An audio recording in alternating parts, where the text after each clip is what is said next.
ಶ್ರೀ ಗುರುಭ್ಯೋ ನಮಃ. ಹರಿ ಓಂ.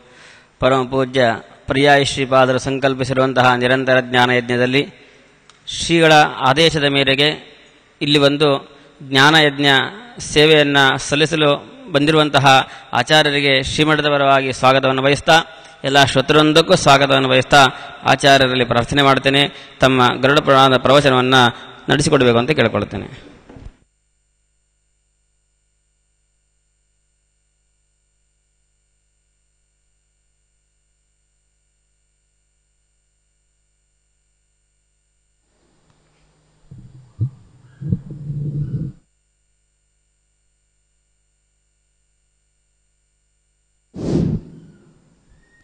ಶ್ರೀ ಗುರುಭ್ಯೋ ನಮಃ. ಹರಿ ಓಂ. ಕೃಷ್ಣಂ ವಂದೇ ಮಂಥಪಾಶಧರಂ ದಿವ್ಯಾರ್ಭಕಾಕೃತಿಂ ಶಿಖಾಬಂಧತ್ರಯೋಪೇತಂ ಭೈಷ್ಮೀಮಧ್ವಕರಾರ್ಚಿತಂ. ಬುದ್ಧಿರ್ಬಲಂ ಯಶೋಧೈರ್ಯಂ ನಿರ್ಭಯತ್ವಂ ಅರೋಗತಾ ಅಜಾಡ್ಯಂ ವಾಕ್ಪಟುತ್ವಂ ಚ ಹನುಮತ್ಸ್ಮರಣಾತ್ ಭವೇತ್. ಭವತಿ ಯದನುಭಾವಾತ್ ಏಡಮೂಕೋಪಿ ವಾಗ್ಮೀ ಜಡಮತಿರಪಿ ಜಂತುರ್ಜಾಯತೆ ಪ್ರಾಜ್ಞಮೂಲಿಃ. ಸಕಲವಚನಚೇತೋ ದೇವತಾ ಭಾರತೀ ಸಾ ಮಮ ವಚಸಿ ನಿಧತ್ತಾಂ ಸನ್ನಿಧಿಂ ಮಾನಸೇ ಚ.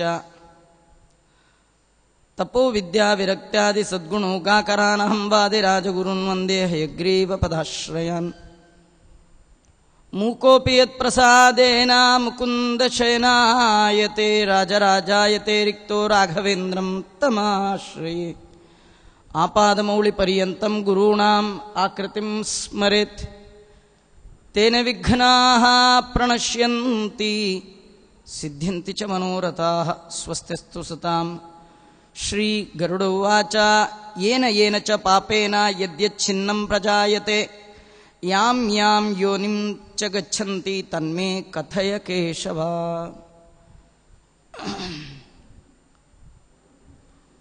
ಹರಿದಾಸನಾದ ಶ್ರೀ ಗರುಡರು ಭಗವಂತನನ್ನ ಪ್ರಶ್ನೆ ಮಾಡ್ತಾ ಇದ್ದಾನೆ. ಯಾವ ಯಾವ ಪಾಪ ಮಾಡಿದ್ದರ ಫಲವಾಗಿ ಯಾವ ಯಾವ ಜನ್ಮ ಭೂಲೋಕದಲ್ಲಿ ಪ್ರಾಪ್ತ ಆಗ್ತದೆ, ಅವರಿಗೆ ಯಾವ ಚಿಹ್ನೆಗಳು ಬರುತ್ತೆ, ಇದನ್ನೆಲ್ಲ ನನಗೆ ತಿಳಿಸು ಎಂಬುದಾಗಿ ಗರುಡರು ಭಗವಂತನನ್ನು ಪ್ರಾರ್ಥನೆ ಮಾಡಿದ್ದಾರೆ. ಅವರ ಪ್ರಶ್ನೆಗೆ ಉತ್ತರ ರೂಪದಲ್ಲಿ ಕೃಷ್ಣ ಪರಮಾತ್ಮ ಹೇಳುತ್ತಾ ಶ್ರೀ ಭಗವಾನುವಾಚ. ಯೈಹಿ ಪಾಪಯ್ಯಾಂತಿ ಯಾಂ ಯೋನಿಂ ಪಾಪಿನೋ ನರಕಾಗತಾಃ ಯೇನ ಪಾಪೇನ ಯಚ್ಛಿನ್ನಂ ಜಾಯತೆ ಮಮ ಚ ಶೃಣು. ಹೇ ಗರುಡ, ನರಕದಿಂದ ಬಂದಂತಹ ಜೀವರಾಶಿ ಯಾವ ಪಾಪದಿಂದ ಯಾವ ಜನ್ಮದಲ್ಲಿ ಹುಟ್ಟುತ್ತಾರೆ, ಯಾವ ಪಾಪಕ್ಕೆ ಯಾವ ಅಂಗಗಳ ಊನತೆ ಅವರಲ್ಲಿ ಕಾಣುತ್ತೆ, ಅದನ್ನೆಲ್ಲ ನಿನಗೆ ಹೇಳ್ತೇನೆ ಕೇಳು ಅಂತ ವರ್ಣನೆ ಮಾಡ್ತಾ ಇದ್ದಾನೆ ಭಗವಂತ. ಬ್ರಹ್ಮ ಕ್ಷಯರೋಗಿ ಸ್ಯಾತ್, ಗೋಗ್ನಃ ಸ್ಯಾತ್, ಕುಬ್ಜಕೋಜಡಃ, ಕನ್ಯಾಗಾತಿ ಭವೇತ್ ಕುಷ್ಠೀ, ತ್ರಯಶ್ಚಂಡಾಲ ಯೋನಿಷು. ಚಂಡಾಲ ಜನ್ಮ ನರಕದಿಂದ ಬಂದವರಿಗೆ ಆಗುವಂತಹ ಪ್ರಥಮ ಜನ್ಮ. ಅದರಲ್ಲಿಯೂ ಬ್ರಹ್ಮಹತ್ಯೆಯನ್ನು ಮಾಡಿ ಅದರ ಪಾಪದ ಫಲವನ್ನು ನರಕದಲ್ಲಿ ಯಾರು ಅನುಭವಿಸಿರ್ತಾನೆ ಅವನು ಕ್ಷಯರೋಗಿಯಾಗಿ ಹುಟ್ಟುತ್ತಾನೆ. ಗೋಹತ್ಯೆ ಮಾಡಿದವ ಮೂರ್ಖನಾಗಿ ಹುಟ್ಟುತ್ತಾನೆ. ಕನ್ಯಾ ಹತ್ಯೆ ಮಾಡಿದವ ಕುಷ್ಠರೋಗದವನಾಗಿ ಹುಟ್ಟುತ್ತಾ ಇದ್ದಾನೆ. ಸ್ತ್ರೀಗಾತಿ ಗರ್ಭಪಾತಿ ಚ ಪುಲಿಂದೋ ರೋಗವಾನ್ ಭವೇನ್ ಅಗಮ್ಯ ಗಮನಾತ್ ಷಂಡಃ ದುಶ್ಚರ್ಮೋ ಗುರುತಲ್ಪಗಃ. ಸ್ತ್ರೀ ಹತ್ಯೆ ಮಾಡಿದವ ಪುಲಿಂದ ಅನ್ನುವ ರೋಗದಿಂದಲೇ ಹುಟ್ಟುತ್ತಾನೆ. ಹುಟ್ಟುವಾಗಲೇ ಏನೋ ಒಂದು ರೋಗ ಇಟ್ಕೊಂಡೇ ಹುಟ್ಟುವಂಥದ್ದು. ಯಾರು ಗಮನ ಮಾಡಬಾರದಂತಹ ಸ್ತ್ರೀಯನ್ನ ಗಮನ ಮಾಡಿರ್ತಾನೆ, ಸ್ವಗೋತ್ರ ಸ್ತ್ರೀಯ ಗಮನ, ನೀಚ ಸ್ತ್ರೀಯ ಗಮನ, ಕನ್ಯಾ ಗಮನ ಮಾಡಿದವರೆಲ್ಲ ಷಂಡರಾಗಿ ಹುಟ್ಟುತ್ತಾರೆ. ತನಗಿಂತಲೂ ಹಿರಿಯರಾದ ಗುರುಪತ್ನಿಯನ್ನ ಬಯಸಿದವ ದುಶ್ಚರ್ಮವುಳ್ಳವನಾಗಿ ಹುಟ್ಟುತ್ತಾನೆ. ಚರ್ಮಕ್ಕೆ ಸಂಬಂಧಪಟ್ಟ ಕಾಯಿಲೆಗಳು ಅವನಿಗೆ ಬರ್ತಕ್ಕಂಥದ್ದು. ಮಾಂಸಭುಕ್ತೋತಿ ರಕ್ತಾಂಗ ಶ್ಯಾವದಂತಸ್ತು ಮದ್ಯಪ ಅಭಕ್ಷಭಕ್ಷಕೋ ಲೌಲ್ಯಾತ್ ಬ್ರಾಹ್ಮಣಸ್ಯಾನ್ ಮಹೋದರ. ಯಾರು ಮಾಂಸ ಭಕ್ಷಣೆ ಮಾಡಿರ್ತಾನೆ ಅವನು ಕೆಂಪು ಚರ್ಮದವನಾಗಿ ಹುಟ್ಟುತ್ತಾನೆ, ರಕ್ತವರ್ಣ. ಒಂದು ಸುರಾಪಾನ ಮಾಡಿ ಯಾರು ಪಾಪಕ್ಕೆ ಫಲವನ್ನು ಅನುಭವಿಸಿ ನರಕದಿಂದ ಬಂದಿರ್ತಾನೆ, ಹುಟ್ಟುವಾಗಲೇ ಅವನಿಗೆ ಹಲ್ಲುಗಳು ಕಪ್ಪಾಗಿರುತ್ತೆ. ಕೊಳೆಯಿಂದ ಕಪ್ಪಾದದ್ದಲ್ಲ, ಹಲ್ಲೇ ಕಪ್ಪು. ಅಂತಹ ಕಪ್ಪು ಹಲ್ಲಿನವನಾಗಿ ಹುಟ್ಟುತ್ತಾನೆ. ನಾಲ್ಗೆ ರುಚಿಗೆ ತಿನ್ನಬಾರದ್ದನ್ನು ತಿಂದ ಬ್ರಾಹ್ಮಣ ದೊಡ್ಡ ಹೊಟ್ಟೆಯವನಾಗಿ ಹುಟ್ಟುತ್ತಾನಂತೆ. ಅವನಿಗೆ ಮಹೋದರ ಅನ್ನುವ ಒಂದು ಕಾಯಿಲೆ ಬರುತ್ತೆ. ಅಭಕ್ಷ ಭಕ್ಷಕೋ ಲೌಲ್ಯಾತ್ ಬ್ರಾಹ್ಮಣಸ್ಯಾನ್ ಮಹೋದರ. ನಾಲಿಗೆ ಮೇಲೆ ಹಿಡಿತವನ್ನು ಸಾಧಿಸಬೇಕು.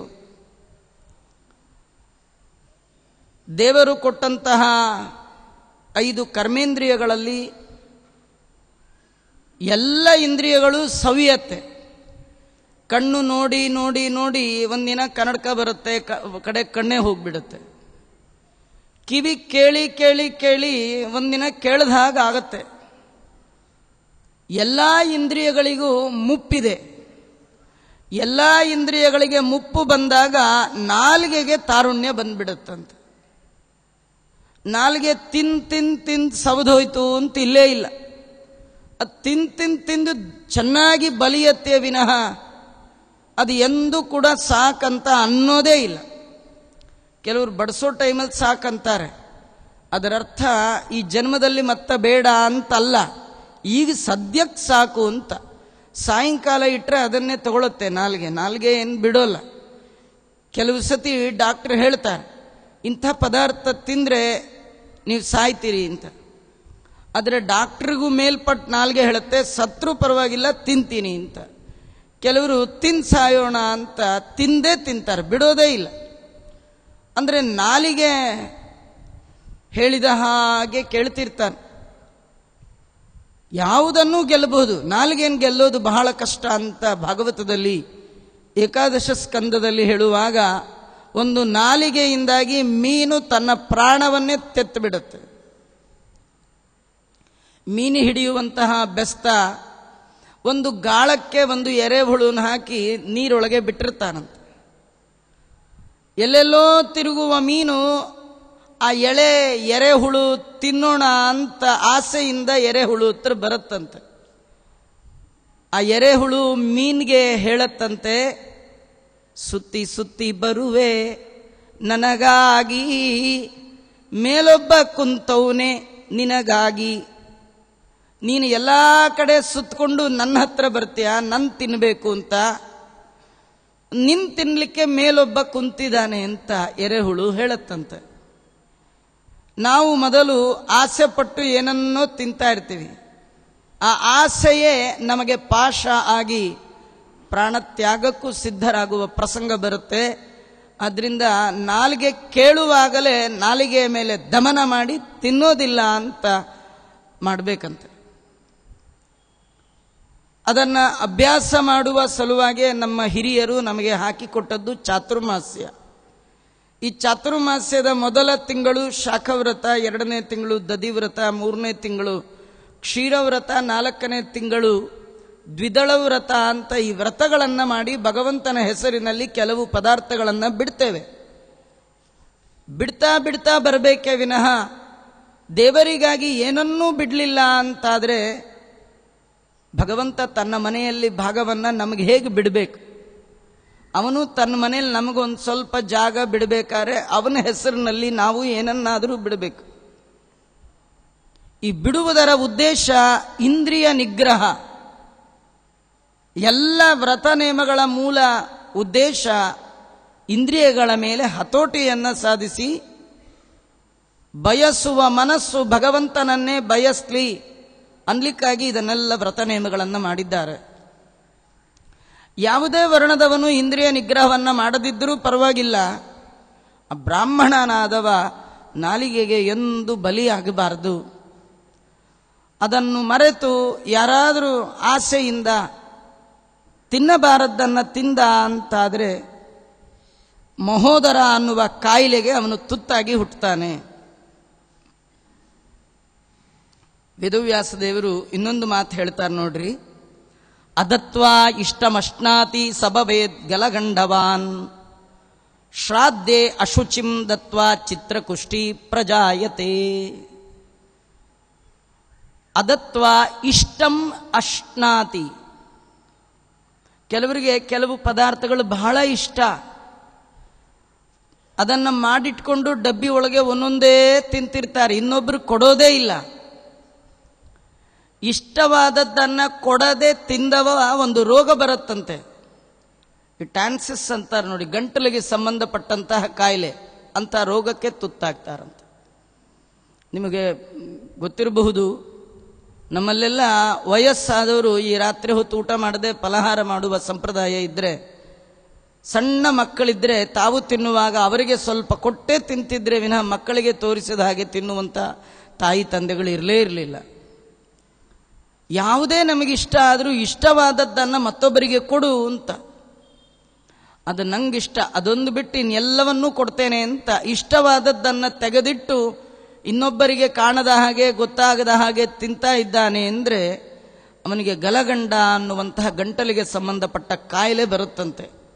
ನಾನು ನೆನ್ನೆ ಹೇಳಿದೆ, ನಮಗೇನೇ ಒಂದು ರೋಗ ಉಪದ್ರವ ಬರಬೇಕಾದ್ರೆ ಅದರ ಹಿನ್ನೆಲೆಯಲ್ಲಿ ಪಾಪ ಇದೆ.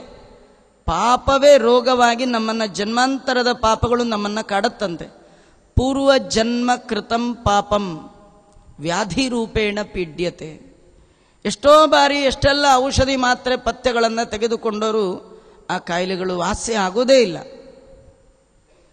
ಕಾರಣ ಅದು ಪಾಪವೇ ಆ ರೂಪದಲ್ಲಿ ನಮ್ಮನ್ನು ಕಾಡ್ತಾ ಇರುತ್ತೆ.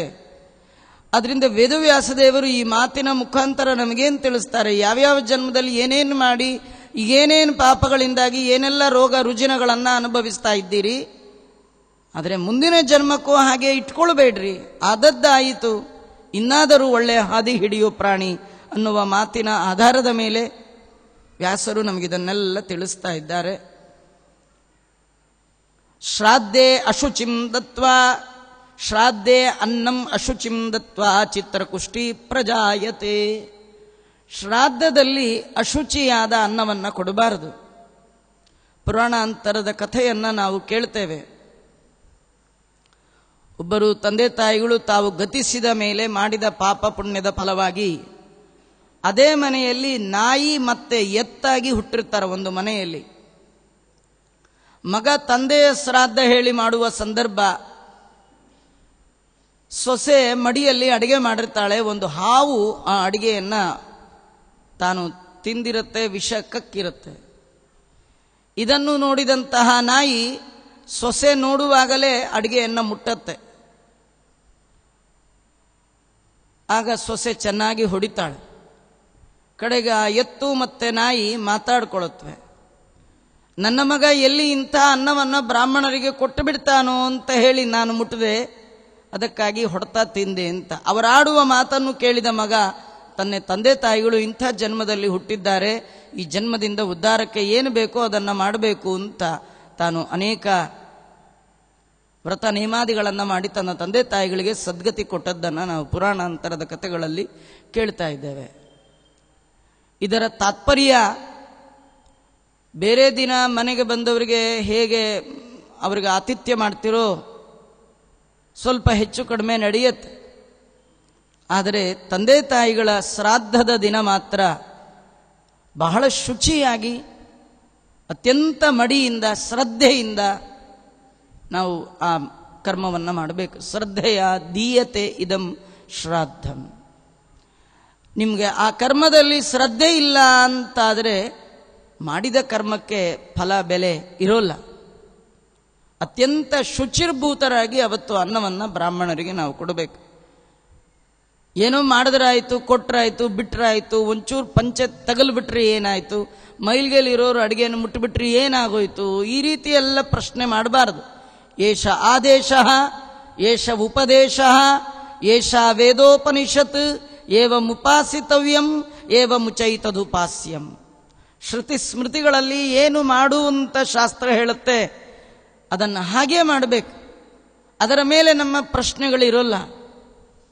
ನೀವೇನಾದರೂ ಆಲಸ್ಯದಿಂದಲೋ ಅಥವಾ ಉದಾಸೀನದಿಂದಲೋ ಅಶುಚಿಯಾಗಿ ಅನ್ನವನ್ನು ಶ್ರಾದ್ದದಲ್ಲಿ ಕೊಟ್ಟ ಅಂತಾದರೆ ಕುಷ್ಠರೋಗದವನಾಗಿ, ಚಿತ್ರಕುಷ್ಠಿಯಾಗಿ ಬೆರಳುಗಳು ಅಲ್ಲಲ್ಲೇ ಸುರುಟ್ಕೊಂಡು ಬಿಡುತ್ತೆ, ಕಾಲಲ್ಲೆಲ್ಲೇ ಬೆರಳುಗಳು ಕುಷ್ಠರೋಗದವನಾಗಿ ಹುಟ್ಟು ಬಿಡ್ತಾನಂತೆ. ಇದು ಯಾವುದಾದ್ರೂ ರೋಗ ದೇವರು ಯಾರಿಗಾದರೂ ಕೊಟ್ಟ ಅಂತಾದರೆ ಅದು ಅವನ ನಿರ್ಣಯ. ನಾವು ದೇವರಲ್ಲಿ ಬಂದದ್ದೆಲ್ಲ ಬರಲಿ ಎನ್ನಬೇಕು. ಒಂದು ಕಡೆ ದಾಸರಂತಾರೆ, ರೋಗಾನುಭವವೆಲ್ಲ ಉಗ್ರ ತಪವು. ದೊಡ್ಡ ತಪಸ್ಸಂತೆ. ರೋಗಾನುಭವ ಇದೆಯಲ್ಲ ಅದು ತಪಸ್ಸು. ದೇವರು ಕೊಟ್ಟದ್ದನ್ನು ಸ್ವೀಕಾರ ಮಾಡಬೇಕಂತ, ದೇವರ ಮುಂದೆ ಪ್ರಾರ್ಥನೆ ಮಾಡಬೇಕಂತೆ. ಯಾವ ಜನ್ಮದ ತಪ್ಪಿಗಾಗಿ ಈ ಜನ್ಮದಲ್ಲಿ ಈ ಶಿಕ್ಷೆ ಕೊಟ್ಟಿದ್ದೀಯೋ ಭಗವಂತ, ನಾನು ಅದನ್ನು ಕೈ ಮುಗಿದು ಸ್ವೀಕಾರ ಮಾಡ್ತೇನೆ, ಮುಂದೆಂದು ಈ ಬಗೆಯ ಕರ್ಮ ನನ್ನಿಂದ ಆಗದ ಹಾಗೆ ನೀನು ನನ್ನನ್ನು ನಡೆಸು ಅಂತ ಭಗವಂತನಲ್ಲಿ ಪ್ರಾರ್ಥನೆ ಮಾಡಬೇಕೇ ವಿನಃ ಅದರ ಬಿಟ್ಟು ಎಷ್ಟು ಪೂಜೆ ಪುನಸ್ಕಾರ ಮಾಡ್ತೀವಿ ನೋಡಿ, ನಮಗೆ ಇಂಥ ರೋಗ ದೇವರು ಕೊಡಬೇಕೆ ಅಂತ ದೇವರಿಗೆ ಅನ್ನುವ ಹಾಗಿಲ್ಲ. ದೇವರು ಕೊಟ್ಟದ್ದನ್ನು ಒಮ್ಮನದಿಂದ ಸ್ವೀಕಾರ ಮಾಡಬೇಕಂತೆ. ಗುರೋರ್ ಗರ್ವೇಣ ಅಪಮಾನಾತ್ ಅಪಸ್ಮಾರಿ ಭವೆನ್ನರಃ ನಿಂದಕೋ ವೇದಶಾಸ್ತ್ರಾಣಾಂ ಪಾಂಡುರೋಗಿ ಭವೇ ಧ್ರುವಂ. ಯಾರು ಗರ್ವದಿಂದ ದುರಹಂಕಾರದಿಂದ ಗುರುಗಳನ್ನು ಅಪಮಾನ ಮಾಡ್ತಾನೆ, ನೀನು ತಾನು ಅಂತಾನೆ, ಎದುರು ಮಾತಾಡ್ತಾನೆ, ಅವ್ರ ಮೇಲೆ ಸಿಟ್ಟಾಗ್ತಿರ್ತಾನೆ, ಅವನಿಗೆ ಅಪಸ್ಮಾರ, ಮೂರ್ಛೆ ರೋಗ ಬರುತ್ತಂತೆ. ಬಹಳ ಎಚ್ಚರಿಕೆಯಿಂದ ಇರಬೇಕು. ದೊಡ್ಡವರ ಹತ್ರ ಇರೋದು ಬಹಳ ಕಷ್ಟ. ಎಷ್ಟೋ ಜನ್ಮದ ಪುಣ್ಯ ಇದ್ರೆ ದೊಡ್ಡವರ ಸಹವಾಸ ಆಗತ್ತೆ. ಅದು ಎಷ್ಟು ಉತ್ತಮವೋ ಅಷ್ಟೇ ಡೇಂಜರ್ ಕೂಡ. ಸ್ವಲ್ಪ ಎಚ್ಚರಿಕೆ ತಪ್ಪಿದ್ರೂ ಕೂಡ ಅಧಪತನಕ್ಕೆ ಬೀಳೋದು ಮಾತ್ರ ಕಟ್ಟಿಟ್ಟ ಬುತ್ತಿ. ಅವರ ಅನುಗ್ರಹ ಸಿಗದಿದ್ರೆ ತೊಂದರೆ ಇಲ್ಲ, ಆಗ್ರಹ ನಿಗ್ರಹಗಳಿಗೆ ಮಾತ್ರ ಗುರಿಯಾಗಬಾರದು. ನಮ್ಮ ನಡೆ ನಮ್ಮ ನುಡಿಯಿಂದ ಎಂದೂ ಅವರ ಮನಸ್ಸಿಗೆ ನೋವಾಗಬಾರದು. ನಮಗೆ ತಿಳಿಯದೇ ನೋವಾದರೇನೆ ಮಹಾಪಾಪ ಇರುವಾಗ ತಿಳಿದು ಗರ್ವದಿಂದ ಅಹಂಕಾರದಿಂದ ವಿದ್ಯೆ ಹೇಳಿಕೊಟ್ಟ ಗುರುಗಳನ್ನು ಯಾರಾದರೂ ಅಪಮಾನ ಮಾಡಿದ ಅಂತಾದರೆ ಮೂರ್ಛೆ ರೋಗಕ್ಕೆ ತುತ್ತಾಗ್ತಾನೆ. ವೇದವನ್ನು, ಪುರಾಣವನ್ನು, ಶಾಸ್ತ್ರವನ್ನು ನಿಂದನೆ ಮಾಡಿದ ಅಂದರೆ ಬಿಳಿ ಚರ್ಮದವನಾಗಿ, ಪಾಂಡುರೋಗ ಆ ರೋಗದವನಾಗಿ ಹುಟ್ಟುತ್ತಾನಂತೆ.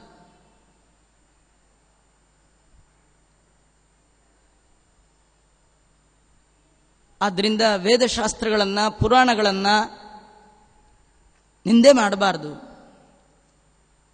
ಮತ್ತೆ ವ್ಯಾಸರು ಹೇಳ್ತಾರೆ, ಕೂಟ ಸಾಕ್ಷಿ ಭವೇನ್ಮೂಕಃ ಕಾಣಸ್ಯಾತ್ ಪಂಕ್ತಿ ಭೇದಕಃ ಅನೋಷ್ಟಸ್ಯಾದ್ ವಿವಾಹಗ್ನೋ ಜನ್ಮಾಂಧಃ ಪುಸ್ತಕಂ ಹರೇತ್.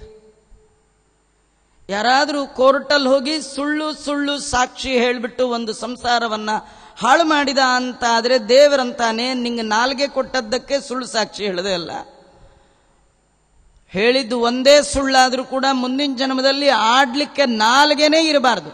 ಹಾಗೆ ಭವೇನ್ ಮೂಕಃ, ಮೂಗನಾಗಿ ಹುಟ್ಟುಬಿಡ್ತಾನೆ, ಮಾತೇ ಬರೋಲ್ಲ. ಸತ್ಯವಾದ ಭಗವಂತನ ಗುಣಗಳ ಗಣನೆ ಮಾಡಲಿಕ್ಕೆ, ಭಗವಂತನ ನಾಮವನ್ನ, ಭಗವಂತನ ಚರಿತ್ರೆಯನ್ನ, ಭಗವಂತನ ಗುಣವನ್ನ ಕೀರ್ತನೆ ಮಾಡಲಿಕ್ಕಾಗಿ ದೇವರು ನಾಲಿಗೆ ಕೊಟ್ಟದ್ದು. ಅಂಥ ನಾಲಿಗೆಯನ್ನ ಇನ್ನೊಬ್ಬರ ಜೀವನ ಹಾಳು ಮಾಡಲಿಕ್ಕಾಗಿ ಸುಳ್ಳು ಸಾಕ್ಷಿ ಹೇಳಿದ್ದಕ್ಕೆ ದೊಡ್ಡ ದಂಡವನ್ನು ನಾವು ತೆತ್ತಲಿಕ್ಕಿದೆ. ಸಾಕ್ಷಿ ಹೇಳುವ ಸಂದರ್ಭ ಬಂದರೆ ನೀವು ನೋಡಿದ್ರೆ, ನೀವು ಕಂಡದ್ದು ನೋಡಿದ್ದು ಮಾತ್ರ ಹೇಳಬೇಕೇ ವಿನಃ ಇಲ್ಲದೆ ದೂರ ಉಳಿಯೋದೇ ಉತ್ತಮ. ಸಾಕ್ಷಾತ್ ಈಕ್ಷತೆ ಇತಿ ಸಾಕ್ಷಿ, ನೀವು ಕಣ್ಣಾರೆ ನೋಡಿರ್ಬೇಕು, ಅದು ನಿಮ್ಮನ್ನು ಕರಿಬೇಕು ಹೇಳಿ ಅಂತ. ನೀವು ಹೇಳೋದ್ರಿಂದ ಅವ್ರಿಗೆ ಒಳ್ಳೇದಾಗಿರ್ಬೇಕು ಅಂದ್ರೆ ಮಾತ್ರ ಹೇಳ್ಬೇಕಂತ. ಯದ್ಯಪಿ ನೀವು ಕಂಡಿದ್ರೂ ಕೂಡ ನೀವು ಹೇಳೋದ್ರಿಂದ ಸಜ್ಜನರಿಗೆ ತೊಂದರೆ ಆಗತ್ತೆ ಅಂತಾದ್ರೆ ಅಂಥದ್ದನ್ನು ಹೇಳಬೇಕಾದ್ದಿಲ್ಲ. ಅದು ಸತ್ಯ ಅಂತ ಕರೆಸ್ಕೊಳ್ಳಲ್ಲ. ಸತ್ಯಂ ಬ್ರೂಯಾತ್ ಪ್ರಿಯಂ ಬ್ರೂಯಾತ್ ನ ಬ್ರೂಯಾತ್ ಸತ್ಯಮ ಪ್ರಿಯಂ. ಸತ್ಯ ಅಂದ್ರೆ ಇದ್ದದ್ದು ಇದ್ದಾಗ ಹೇಳೋದಲ್ಲ. ಯತ್ ಸತಾಂ ಹಿತಂ ತತ್ ಸತ್ಯಂ. ನಮ್ಮ ಆಡುವ ಮಾತುಗಳು ಸಜ್ಜನರಿಗೆ ಹಿತ ಉಂಟಾಗೋದಾದರೆ ಮಾತ್ರ ಅದು ಸತ್ಯ ಅಂತ ದೇವರು ಒಪ್ಕೊಳ್ತಾನೆ. ನಿಮ್ಮ ಮಾತಿನಿಂದ ಸಜ್ಜನರಿಗೆ ನೋವಾಗತ್ತೆ, ಇಡೀ ಸಂಸಾರ ಹಾಳಾಗತ್ತೆ ಅಂತಾದರೆ ಅದು ಯದ್ಯಪಿ ನಡೆದಿದ್ರೂ ಕೂಡ ನೀವು ಹೇಳಲಿಕ್ಕೆ ಹೋಗಬೇಡಿ, ನಿಮ್ಗೆ ಬೇಡ, ನೀವು ದೂರ ಹೊರಟಬೇಡಿ. ಅದು ಬಿಟ್ಟು ಇನ್ನು ಸುಳ್ಳೇ ಹೇಳಿ ಒಂದು ಇಡೀ ಫ್ಯಾಮಿಲಿನೇ, ಒಂದು ಗಂಡ ಹೆಂಡ್ತಿನೇ ದೂರ ಮಾಡಿದ್ಬಿಟ್ರಿ ಅಂತಾದರೆ ಮುಂದಿನ ಜನ್ಮದಲ್ಲಿ ಅಥವಾ ಯಾವುದೋ ಒಂದು ಜನ್ಮದ ಒಳಗೆ ನಾಲಿಗೆ ಇರಬಾರ್ದು, ಹಾಗೆ ಭಗವಂತ ಮಾಡಿಬಿಡ್ತಾನೆ. ಭಗವಂತನ ನಾಮ ಸಂಕೀರ್ತನೆ ಮಾಡಲಿಕ್ಕೆ ದೇವರು ನಾಲಿಗೆ ಕೊಟ್ಟದ್ದು. ಅದನ್ನು ಮಾಡಲಿಲ್ಲ ಅಂದರೆ ವಿಜೇಂದ್ರ ಸ್ವಾಮಿಗಳು ವರ್ಣನೆ ಮಾಡ್ತಾರೆ, ದೇವರು ಎಲ್ಲ ಇಂದ್ರಿಯಗಳನ್ನು ಕೊಟ್ಟ, ದೇಹ ಕೊಟ್ಟ, ಸಾಧನ ಶರೀರ ಕೊಟ್ಟ, ಶರೀರದ ಒಳಗೆ ಇದೆಲ್ಲ ಇಟ್ಟ, ಕೊಟ್ಟು ಇಟ್ಟ.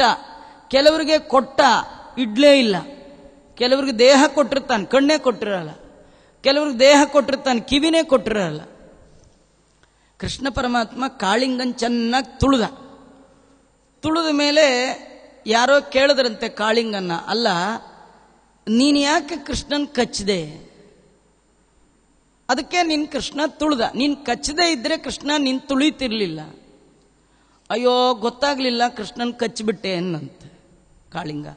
ಅಲ್ಲ ನಿಂಗೆ ಕೃಷ್ಣ ವೈಕುಂಠವಾಸಿಯಾದ ನಾರಾಯಣನೇ ಕೃಷ್ಣನಾಗಿ ಬಂದಿದ್ದಾನೆ ಎಂದೊಂದು ನಿನಗೆ ಗೊತ್ತಾಗ್ಲಿಲ್ವಾ ಅಂತ ಕೇಳಿದ್ರೆ ಕಾಳಿಂಗ ಅನ್ನಂತೆ, ಏನ್ ಮಾಡೋಣ ನಮ್ಮ ಜಾತಿಲಿ ಕಿವಿನೇ ಇಲ್ಲ ಅನ್ನಂತೆ. ಹಾವಿಗೆ ಕಿವಿ ಇಲ್ಲ, ಕಿವಿಗಳಿಲ್ಲದ ಮಂಚ ಶ್ರೀನಿಕೇತನ ಮಂಚ ಅತಿಶೋಭಿಸುತ್ತದೆ ಶ್ರೀ ಹರಿಯ ಮಂಚ. ಭಗವಂತನ ಹಾಸಿಗೆ ಇದೆಯಲ್ಲ ಹಾವು, ಅದಕ್ಕೆ ಕಿವಿ ಇಲ್ಲಂತೆ. ಒಂದು ಕಿವಿ ಇಲ್ಲದಕ್ಕೆ ಏನಾಯ್ತು ಅಂದ್ರೆ ಭಗವಂತನೇ ಕೃಷ್ಣನಾಗಿ ಬಂದಿದ್ದಾನೆ ಅನ್ನೋದು ಗೊತ್ತಾಗ್ಲಿಲ್ಲ. ಅಂದ್ರೆ ಕಿವಿ ಇರೋವರೆಗೂ ಕಿವಿ ಮಹಿಮೆ ಗೊತ್ತಾಗಲ್ಲ, ಕಿವಿ ಹೋದ್ಮೇಲೆ ಕಿವಿ ಮಹಿಮೆ ಗೊತ್ತಾಗುತ್ತೆ. ಕಣ್ಣಿರೋವರೆಗೂ ಕಣ್ಣಿನ ಮಹಿಮೆ ಗೊತ್ತಾಗಲ್ಲ. ವಿಜೇಂದ್ರ ಸ್ವಾಮಿಗಳು ಹೇಳ್ತಾರೆ, ಯಾಕೆ ನಮಗೆ ಎಲ್ಲ ಅವಯವಗಳನ್ನ ಕೊಟ್ಟ? ಕಣ್ಣು ದೇವರು ಯಾಕೆ ಕೊಟ್ಟ? ನಾವು ಅನ್ಕೊಂಡಿದೀವಿ ಟಿವಿ ನೋಡ್ಲಿಕ್ಕೆ ಅಂತ. ಟಿ ಅಂದ್ರೆ ತತ್ವ, ವಿ ಅಂದ್ರೆ ವಿರುದ್ಧ, ತತ್ವ ವಿರುದ್ಧವಾದದ್ದನ್ನೇ ತೋರಿಸ್ತಾರೆ. ಫ್ಯಾಕ್ಟ್ ಇನ್ಫಾರ್ಮೇಶನ್ ಬರೋದೇ ಇಲ್ಲ ಅದರೊಳಗೆ, ಅತತ್ವ. ಹಾಗಾದ್ರೆ ಕಣ್ಣು ಕೊಟ್ಟದ್ದು ಯಾಕಂದ್ರೆ ಶಾಸ್ತ್ರ ಕುಲಾವಲೋಕನಾಯ. ವಿಜೇಂದ್ರ ಸ್ವಾಮಿಗಳಂತಾರೆ, ಶಾಸ್ತ್ರದ ಸಾಲನ್ನ ಓದ್ಲಿಕ್ಕೆ ದೇವರು ಕಣ್ಣು ಕೊಟ್ಟದ್ದಂತೆ. ಅದನ್ನ ನಾವು ಯಾಕೆ ಯೂಸ್ ಮಾಡ್ಕೊಳ್ತೀವಿ ಅದನ್ನೂ ಹೇಳ್ತಾರೆ. ಅಪಿತು ಧ್ರುವ ಬಾಲ ನರ್ತಕೀನಾಂ ಗಣಿಕಾನಾಂ ಪರಿನರ್ತನಾದಿ ದೃಷ್ಟ್ಯೈ. ಗಣಿಕಾ ಸ್ತ್ರೀಯರ ನರ್ತನವನ್ನ ನೋಡ್ಲಿಕ್ಕೆ ಕಣ್ಣು ಯೂಸ್ ಮಾಡ್ಕೊಳ್ತೀವಂತೆ. ದೇವ್ರ ನಾಲಿಗೆ ಯಾಕೆ ಕೊಟ್ಟ? ಭಗವಂತನ ಕೀರ್ತನೆಗೋಸ್ಕರವಾಗಿ. ಆ ನಾಲಿಗೆಯನ್ನ ಇನ್ನೊಬ್ಬರ ಮನೆ ಹಾಳಾಗಲಿಕ್ಕೆ ಬೇಕಾಗುವ ಸುಳ್ಳು ಮಾತುಗಳನ್ನು ಆಡ್ಲಿಕ್ಕೆ ಯೂಸ್ ಮಾಡ್ತಾನೆ ಅಂದ್ರೆ ದೇವ್ರಂತಾನೆ, ನಿಂಗೆ ನಾಲಿಗೆ ಯಾಕೆ ಕೊಡ್ಲಿ? ನೀನು ನಾಲಿಗೆಯಿಂದ ನನ್ನನ್ನು ಕೊಂಡಾಡ್ಲಿಲ್ಲ, ಕಣ್ಣಿಂದ ನನ್ನ ನೋಡ್ಲಿಲ್ಲ, ಕಿವಿಯಿಂದ ನನ್ನ ಕೇಳಲಿಲ್ಲ. ನೋಡುವುದೇ ಕಣ್ಣು, ಕೇಳುವುದೇ ಕಿವಿ, ಪಾಡುವುದೇ ವದನ. ಇದು ಒಂದು ರೀತಿ ಪ್ರಶ್ನೆನೂ ಹೌದು, ಆನ್ಸರೂ ಹೌದು. ಕೆಲವರು ದಾರಿಲಿ ಬರುವ ನಮ್ಮನ್ನು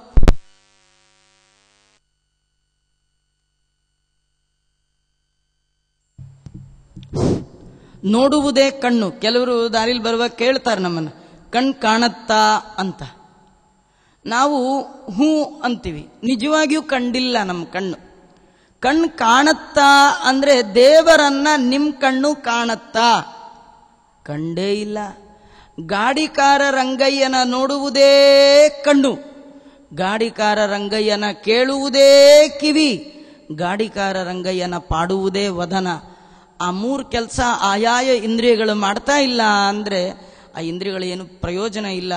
ಭಗವಂತ ಮುಂದಿನ ಜನ್ಮಕ್ಕೆ ಆ ಅಂಗಗಳನ್ನೇ ಇಲ್ಲದ ಹಾಗೆ ಮಾಡ್ತಾನೆ.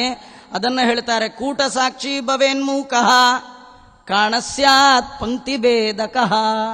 ಇದು ಬಹಳ ಎಚ್ಚರಿಕೆಯಿಂದ ಇರಬೇಕು. ಈ ಒಂದೇ ಕಣ್ಣುನವರ ಕೆಲವರು ಹುಟ್ಟುತ್ತಾರಂತ.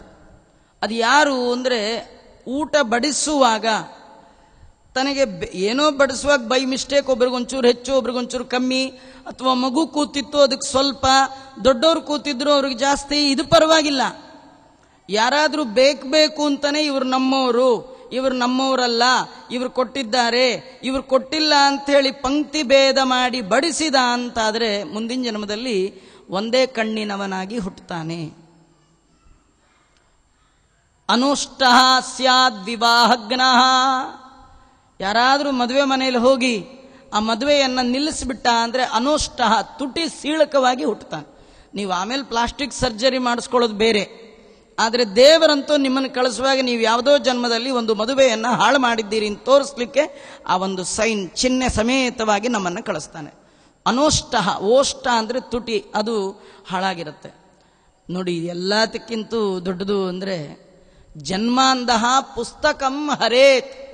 ಯಾರ್ದೋ ಮನೆಗೆ ಹೋಗಿ ಅವರ ಬೀರು ಒಳಗಿರೋ ಪುಸ್ತಕ ನೋಡ್ತಾ ನೋಡ್ತಾ ನೋಡ್ತಾ ಒಂದು ಪುಸ್ತಕ ಇಲ್ಲ ಅನ್ನಿಸ್ಬಿಡೋದು, ಗೋವಿಂದ ಅನ್ನಿಸ್ಬಿಡೋದು. ಇವರಿಗೆ ಪುಸ್ತಕದ ಮೇಲೆ ಭಾರಿ ಇಂಟ್ರೆಸ್ಟ್ ಇರಬಹುದು. ನಿಮ್ಗೆ ಹಂಗೆ ಬೇಕಂತಾದರೆ ಆ ಮನೆಯ ಯಜಮಾನನ ಕೇಳಿ ದಯಮಾಡಿ ಈ ಪುಸ್ತಕವನ್ನು ನನಗೆ ಕೊಡಿ ಅಂತ ಪ್ರಾರ್ಥನೆ ಮಾಡಿ ತಗೊಳ್ಬೇಕೇ ವಿನಃ ಅಯ್ಯೋ ಅವ್ರ ಮನೇಲಿ ಯಾರು ಓದಬೇಕು, ಅದಕ್ಕೆ ನಾನೇ ಹೇಳಿದ್ರೆ ಕೊಡಲ್ಲ ಅವನು, ಅದಕ್ಕೆ ನಾ ಎತ್ಕೊಂಡ್ಬಂದ್ಬಿಟ್ಟೆ ಅಂತಾರೆ ಕೆಲವರು. ಹೀಗೆ ಎತ್ಕೊಂಡು ಬಂದರೆ ಯಾವುದೋ ಒಂದು ಜನ್ಮದಲ್ಲಿ ಆ ಒಂದು ಪಾಪದ ಫಲವಾಗಿ ಜನ್ಮಾಂಧಃ, ಹುಟ್ಟು ಕುರುಡನಾಗಿ ಹುಟ್ಟಬೇಕಾಗತ್ತೆ. ಅದರಿಂದ ಬಹಳ ಎಚ್ಚರಿಕೆಯಿಂದ ಇರಬೇಕು. ಕೆಲವು ಸತಿ ಕದಿಯಲ್ಲ, ತಗೊಂಡ್ಬಂದು ಪುಸ್ತಕ ವಾಪಸ್ ಕೊಡಲ್ಲ, ಅದು ಎಲ್ಲ ಅದೇ ಜಾತಿಗೆ ಸೇರಿದ್ದು. ಪುಸ್ತಕ ತಗೊಂಡು ಬರೋದು ಎಷ್ಟು ಮುಖ್ಯವೋ ಮರಳಿ ಕೊಡೋದು ಜವಾಬ್ದಾರಿಯಿಂದ ಅಷ್ಟೇ ಮುಖ್ಯ.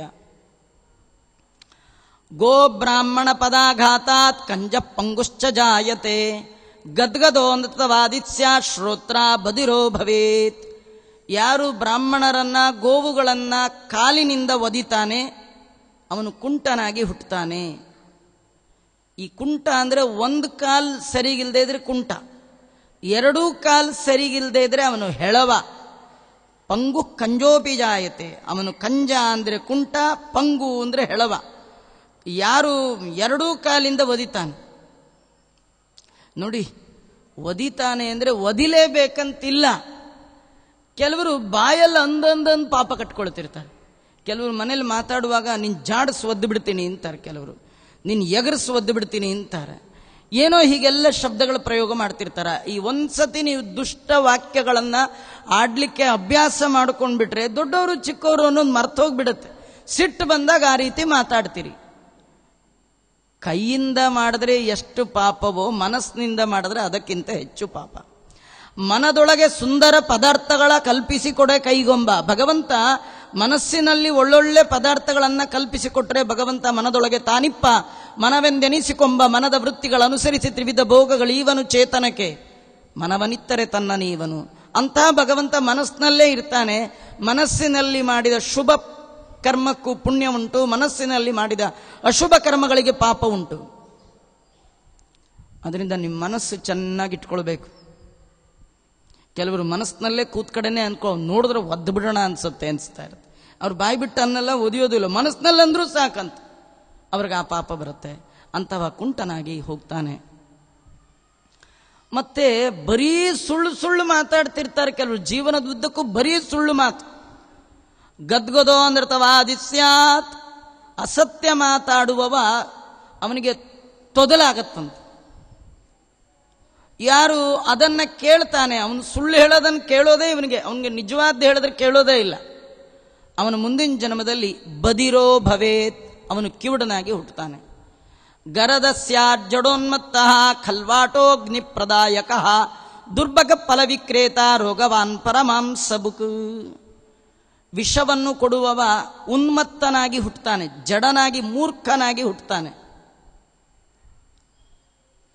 ಯಾರು ಇನ್ನೊಬ್ಬರ ಮನೆಗೆ ಬೆಂಕಿ ಹಾಕಿ ಆ ಮನೆಯನ್ನು ಸುಟ್ಟಿರ್ತಾನೆ ಅವನಿಗೆ ಮುಂದಿನ ಜನ್ಮದಲ್ಲಿ ಹುಟ್ಟುವಾಗಲೇ ತಲೆಯಲ್ಲಿ ಕೂದಲೇ ಇರಲ್ಲ.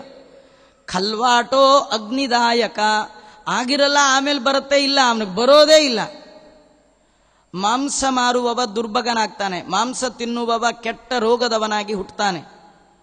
ರತ್ನವನ್ನು ಕದ್ದವ ಹೀನ ಜಾತೌ ಪ್ರಜಾಯೇತ ರತ್ನಾಂ ಅಪಹಾರಕ ಕುನಖಿ ಸ್ವರ್ಣಹರ್ತ ಸ್ಯಾತ್ ಧಾತು ಮಾತ್ರೋಹರೋದನಃ.